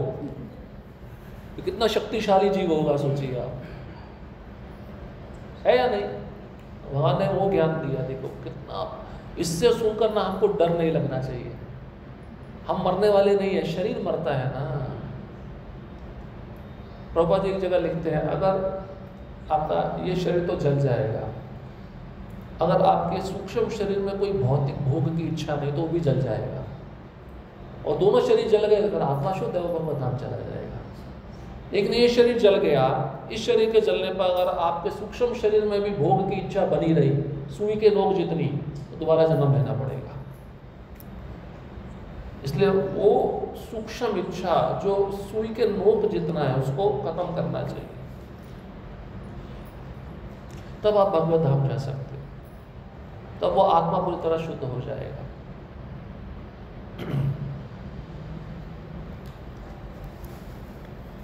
पति को भगवान शिव तथा भगवान रामचंद्र के पति चिन्हों का अनुसरण करना चाहिए। किसको? पति को। अच्छा भगवान शिव क्या करते हैं, अब इसमें आ जाते हैं थोड़ा। मुझे बहुत प्रिय है भगवान शिव। क्या करते हैं भगवान शिव? जप करते हैं, कथा करते हैं, ध्यान। अब बोले मुझे नौकरी तो करते नहीं है, उनको नौकरी करने का क्या जरूरत है? कहने का मतलब ये है घर के लिए कमाए भी लेकिन भक्ति भी करें। आपको पता है भगवान शिव अगस्त्य मुनि से राम कथा सुनते हैं, रामायण पढ़ी है उसमें लिखा है। उनको ऐसा गर्व नहीं है मैं भगवान का अवतार हूँ, एक तरह से अवतार ही है, उनमें भगवान में कोई अंतर नहीं, लेकिन फिर भी वो साधुओं के पास कथा सुनने के लिए जाते हैं, अपनी पत्नी को साथ में लेके जाते हैं। तू भी चल, यहाँ पे बैठी मत रहे आलस की तरह। फिर भी संदेह पैदा हो जाता सती में भगवान राम है या नहीं है। बहुत अच्छा चरित्र है, अभी हम भागवतम पढ़ेंगे, शुरू करेंगे, इसमें बहुत सुंदर चरित्र। शिव जी का ऐसा चरित्र है, गृहस्थ होते हुए भी देखिए पत्नी को भागवतम पढ़ के सुनाते हैं, साधु संतों में भगवत कथा करते हैं, या किसी साधु के मुख से भगवान की कथा को सुनते हैं। हमेशा जपमाला है, राम राम का जप करते हैं, और ध्यान लगाने बैठते हैं तो 87,000 साल तक समाधि लग जाती है, आँख खुलती नहीं है। ऐसे पति होना चाहिए, मतलब कमाए भी, साथ ही साथ में भक्ति भी करे, जप करे, सेवा करे, प्रचार करे। भगवान शिव भी वही करते हैं। और फिर दूसरा लिखा है भगवान रामचंद्र जैसा होना चाहिए। कितना सुंदर आदर्श है। भगवान राम, ऐसा बताया गया रामायण में, अपने जीवन काल में भगवान राम किसी से भी कठोर शब्द नहीं बोले थे, एक शब्द भी कठोर नहीं बोले थे। हृदय कैसा होगा भगवान राम का, कितना कोमल हृदय होगा। भागवतम में जब प्रसंग आता है, 2 अध्याय में रामायण खत्म कर दिया सुखदेव गोस्वामी ने, तो तात्पर्य में प्रभुपाद जी इतना सुंदर लिखते हैं, भगवान राम ने प्रचुर मात्रा में दान दिया ब्राह्मणों को। अब ब्राह्मण तो लोभी नहीं थे उस समय के, उन्होंने स्वीकार किया। बाद में भगवान राम को लाके दे दिया। क्या गिफ्ट दिया था पता भगवान राम ने? जमीन दी थी, जमीन, सैकड़ों जमीनें दी थी, जितना दान में लेना ले लो। और लोभी थे नहीं, उन्होंने वापस लाके दे दिया। लेकिन वहां पे लिखा ब्राह्मण भगवान राम के स्वभाव से इतने आकर्षित थे, उनका हृदय इतना पिघल गया था, देखते थे ये राजा तो है ही, भगवान तो है ही, साथ में एक आदर्श राजा है। ब्राह्मणों का हृदय पिघल गया स्वभाव देखकर भगवान राम का। अपने जीवन में कभी भी उन्होंने कठोर शब्द नहीं बोला। तो पुरुष को भी कठोर शब्द नहीं बोलना चाहिए, स्त्री के ऊपर, बच्चों के ऊपर प्रेम का प्रदर्शन करना चाहिए। और पत्नी का संरक्षण कैसे करना चाहिए, भगवान राम ने सिखाया ना। कैसे सिखाया? पूरा लंका को नाश कर दिया। पत्नी के संरक्षण के लिए जब भी समय आए तो ऐसा कार्य भी करना चाहिए। अभी ऐसा नहीं है कि आप पूरे परिवार को, परिस्थिति को देखना चाहिए। और देखिए वहां पे लिखा है भाइयों के साथ कैसा व्यवहार है उनका। एक भाई कहता है कि नहीं नहीं आप राज्य पे बैठिए, मैं राज्य नहीं लूंगा। बोले नहीं नहीं, मैं पिता की आज्ञा का पालन करूंगा। ये चीज हमें पति को भगवान राम और भगवान शिव के चरित्र से सीखना। भगवान शिव से सहनशीलता सीखनी चाहिए। इतना अपमान हुआ शिव जी का किस सभा में? दक्ष प्रजापति। क्या क्या बोला उसने। आप आज के जमाने में अगर कोई ससुर अपने दामाद को ये सब बोले ना, रिश्ते खत्म हो जाएंगे पूरे। क्या बोलता है दक्ष? मैंने अपने पिता के कहने में तेरा विवाह किया, मेरी बेटी की आंखें हिरनी जैसी, तेरी बंदर जैसी आंखें। शिव जी को बोल रहा है। इतनी भगवान शिव और भगवान कृष्ण की आंखें एक जैसी हैं, सुंदर। और चुपचाप बैठे, कुछ भी उसका प्रतिक्रिया नहीं दे रहे। देखिए आंख बंद करके बैठे, ध्यान कर रहे हैं, कोई ढोंग नहीं कर रहे थे। अब उनको पता ही नहीं दक्ष आया है नहीं आया, क्या लेना देना। जिसका मन ही भगवान में रमा हो उसको संसार से क्या लेना देना। अब उसको प्रतिष्ठा चाहिए थी। ये ब्रह्मा ने मेरा पद बढ़ा दिया, प्रजापति बना दिया, ये क्यों नहीं उठा मेरे सम्मान में? मेरा दामाद है तो मेरे से छोटा है ना, मैं ससुर हूँ तो इसका कर्तव्य है मेरे को सम्मान देने में। क्या क्या बोला है? तू शमशान में रहता है, नहाता नहीं है, नरमुंडों की माला पहनता है, तू अपवित्र है। हाँ? क्या क्या बोला है? कुछ नहीं, कुछ प्रतिक्रिया नहीं। भगवान शिव की आंख तब खुली जब नंदी ने शाप देना शुरू किया। जब आवाज जोर जोर से आने लगती है ना, तब ध्यान टूटना शुरू होता है।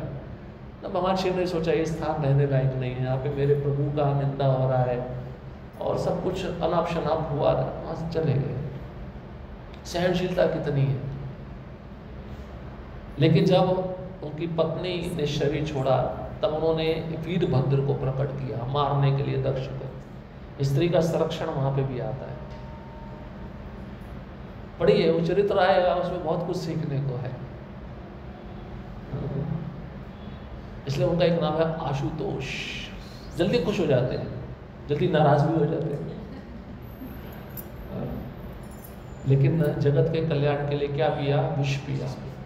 ऐसा विष जो अभी भी कंठ में है, इसलिए क्या नाम पड़ा? नीलकंठ। क्यों लिया विष गले में? नीचे क्यों नहीं उतारा? भगवान है यहाँ पे तो बहुत कष्ट पहुंचेगा, इसलिए इधर ही रख लिया। वो विष का एक बूंद गिरा हथेली से, उससे कोबरा सांप पैदा हो गया जो 1 सेकंड में काटने से मर जाता है आदमी। बिच्छू आ गए, उसी विष से जन्मे हैं। भगवान शिव जो हर हर विष पिए। तो पति को ऐसा होना चाहिए, चरित्र ऐसा होना चाहिए। और क्या, कहाँ पे रहते हैं? शमशान में। तो कोई रहेगा शमशान में? हाँ, तो रोंगटे खड़े हो जाएंगे रात में। अपने लिए कोई घर नहीं है, दूसरों को देते रहते सब। ये पति को होना चाहिए। पत्नी जो डिमांड करे दे दो भाई, स्वयं के लिए कुछ नहीं है। कितना आदर्श है, इसलिए पढ़ना चाहिए, बहुत सुंदर है। तो भगवान राम और भगवान शिव के जैसा पति का आदर्श होना चाहिए। अपनी पत्नी के अलावा अन्य सभी स्त्रियों को माता समझना चाहिए। ये तो प्रभुपाद जी ने भी समझाया है। अपनी पत्नी के अतिरिक्त अन्य स्त्रियां कौन है?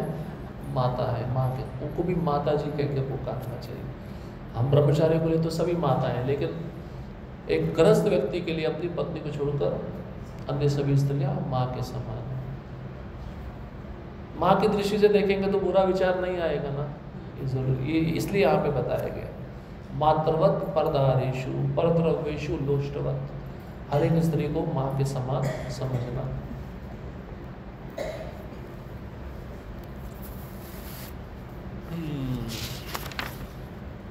ठीक है, ये पोर्शन पूरा करते हैं।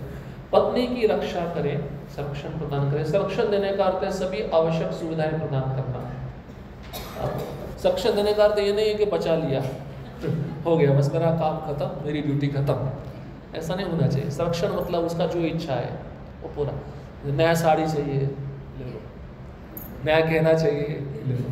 और ये ऐसा नहीं इकट्ठा करते जा रहे हो, इकट्ठा करते करते उसको इस्तेमाल नहीं कर रहे हो, शो के लिए रखा है, देखने के लिए रखा है, ऐसा नहीं होना चाहिए। तो उसका इच्छा पूरा करना चाहिए। कभी जाना है घूमने के लिए, ठीक है, कोई इशू नहीं, लेकिन कंडीशन ये भी रखनी चाहिए संडे के दिन सत्संग है तो उधर भी आना है। ऐसे कॉम्प्रोमाइज होना चाहिए, तब ठीक है। ये नहीं कि अरे वही बोले जा रही है वहीं पे जाना है, इधर आने का जरूरत नहीं, ऐसा नहीं। बैलेंस करके रखना चाहिए, थोड़ा संतुलन होना चाहिए।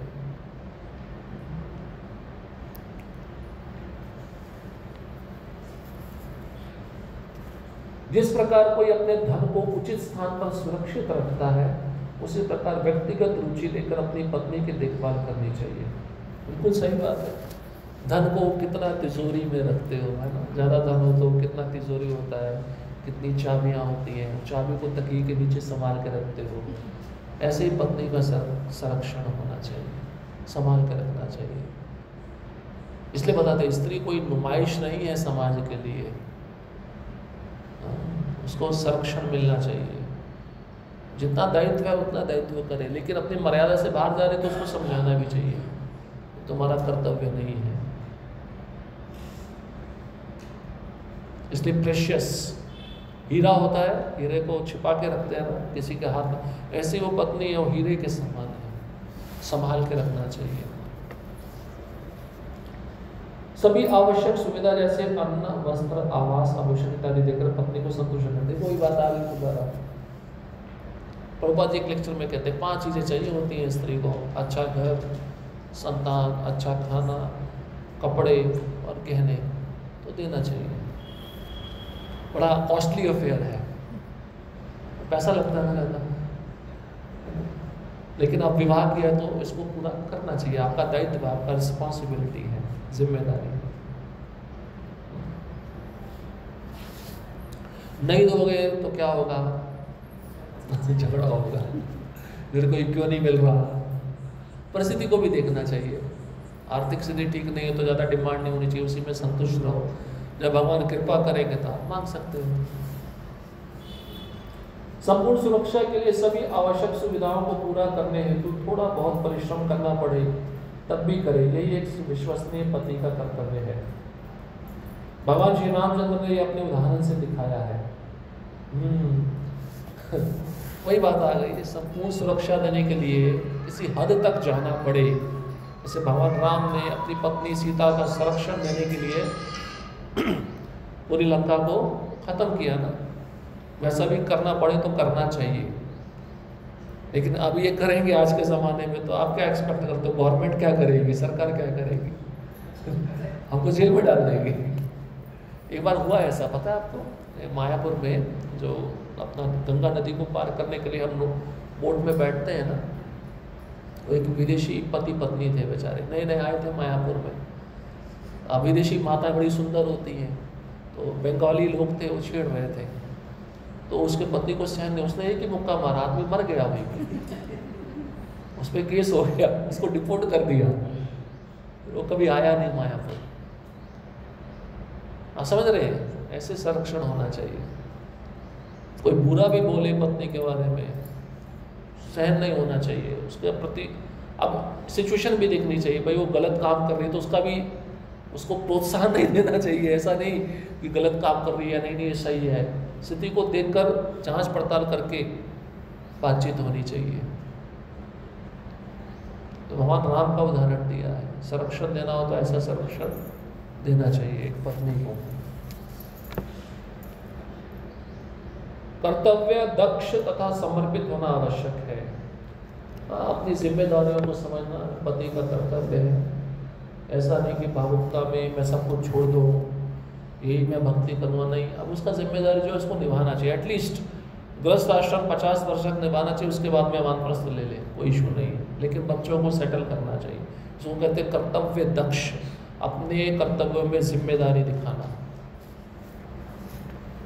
और समर्पित होना जरूरी है। गृहस्थ जीवन में जो दायित्व है उसके प्रति समर्पित होना जरूरी है। बच्चों को अच्छी शिक्षा देना, अपने परिवार के लिए अच्छा ईमानदारी से कमाना, ये इसके प्रति समर्पण होना चाहिए।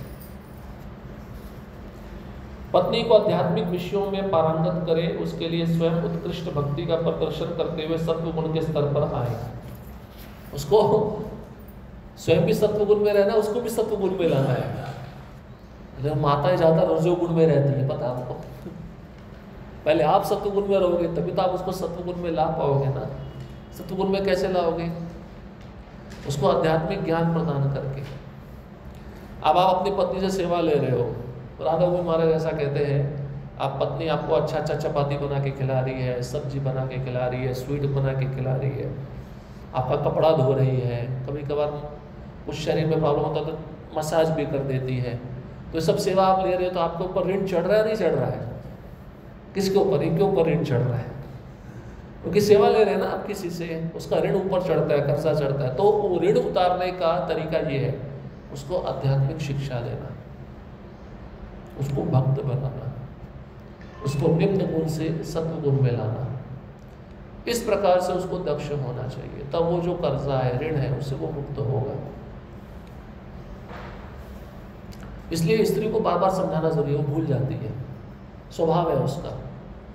आज बड़ा मुझे विसर ले, वो पति का कर्तव्य है उसको बार बार पढ़ाना, समझाना। पत्नी के प्रति उचित दृष्टिकोण रखना। पत्नी इंद्र तृप्ति का साधन नहीं है, इसलिए फैमिली प्लानिंग होना चाहिए। कितने बच्चे जन्म देने हैं उतना बच्चा हमें, लेकिन भक्त बनाना है, उद्देश्य होना चाहिए। आजकल के साधु तो डिमांड कर रहे हैं 10-10 बच्चे पैदा करो। परिस्थिति ऐसी आ गई, क्यों पता है आपको? अभी दूसरे धर्मों की संख्या बढ़ती जा रही है ना, अपनी कम होती जा रही है। एक समय ऐसा आ जाएगा, ये भी इस्लामिक राष्ट्र बन जाएगा, शरिया कानून होगा, आपका धर्म खत्म। क्या करोगे? आप तो जीवन जी लिए, आपके बच्चे कैसे जीवन जिएंगे? ये तो देख लो। साधु आजकल साधु संत डिमांड कर रहे हैं, हिंदू अब 5 या 6 बच्चे पैदा करें कम से कम। वो भी अब एक में ही तकलीफ हो रहा है, 5-6 तो बात बहुत दूर की है। लेकिन इंद्र तृप्ति का साधन नहीं है। जितने बच्चे पैदा करने उतना भक्त बना, वो भी इंद्र तृप्ति का साधन नहीं। लेकिन हाँ, आप बच्चे पैदा करो लेकिन भक्त नहीं बना रहे, वो इंद्र तृप्ति है। या बच्चा पैदा ना करते हुए आप संग कर रहे हो, वो इंद्र तृप्ति है। तो एक स्त्री इंद्र तृप्ति का मशीन या साधन नहीं है। ये पति को ऐसा दृष्टिकोण रखना चाहिए। दृष्टिकोण कब होगा पति का? जब वो भक्ति के सिद्धांत को अच्छे से समझेगा, अपने को आत्मा समझेगा। जब हम शरीर के भाव में रहते हैं तो हमारे अंदर भोग वृत्ति बढ़ती है ना। आत्मा के स्तर पे रहना, आत्मा हमेशा ये सोचना चाहिए मैं आत्मा हूं, मैं शरीर नहीं। वह मेरी संपत्ति न होकर भगवान श्री कृष्ण की संपत्ति है। ये भी दृष्टिकोण होना चाहिए पति का। भाई वो मेरी प्रॉपर्टी नहीं है, किसकी प्रॉपर्टी है? भगवान की प्रॉपर्टी है। और एक दृष्टिकोण गोपी का होना चाहिए। गोपियाँ भगवान की थी ना, वैसे वो भी एक गोपी है, वो कृष्ण की है, मेरी नहीं है। लेकिन भगवान ने अब मुझे जीवन में भेजा है तो उसको मुझे कर्तव्य पूर्वक निभाकर, उसका साथ देकर, उसको आध्यात्मिक शिक्षा देकर उसको आगे बढ़ाना है। ये भगवान ने मुझे सेवा दी है, इसके लिए सेवा दी है, वो मुझे सेवा करनी है, ये भाव होना चाहिए। ये भाव रहेगा ना तो फिर भोग की दृष्टि से कभी भी एक पुरुष स्त्री को नहीं देखेगा।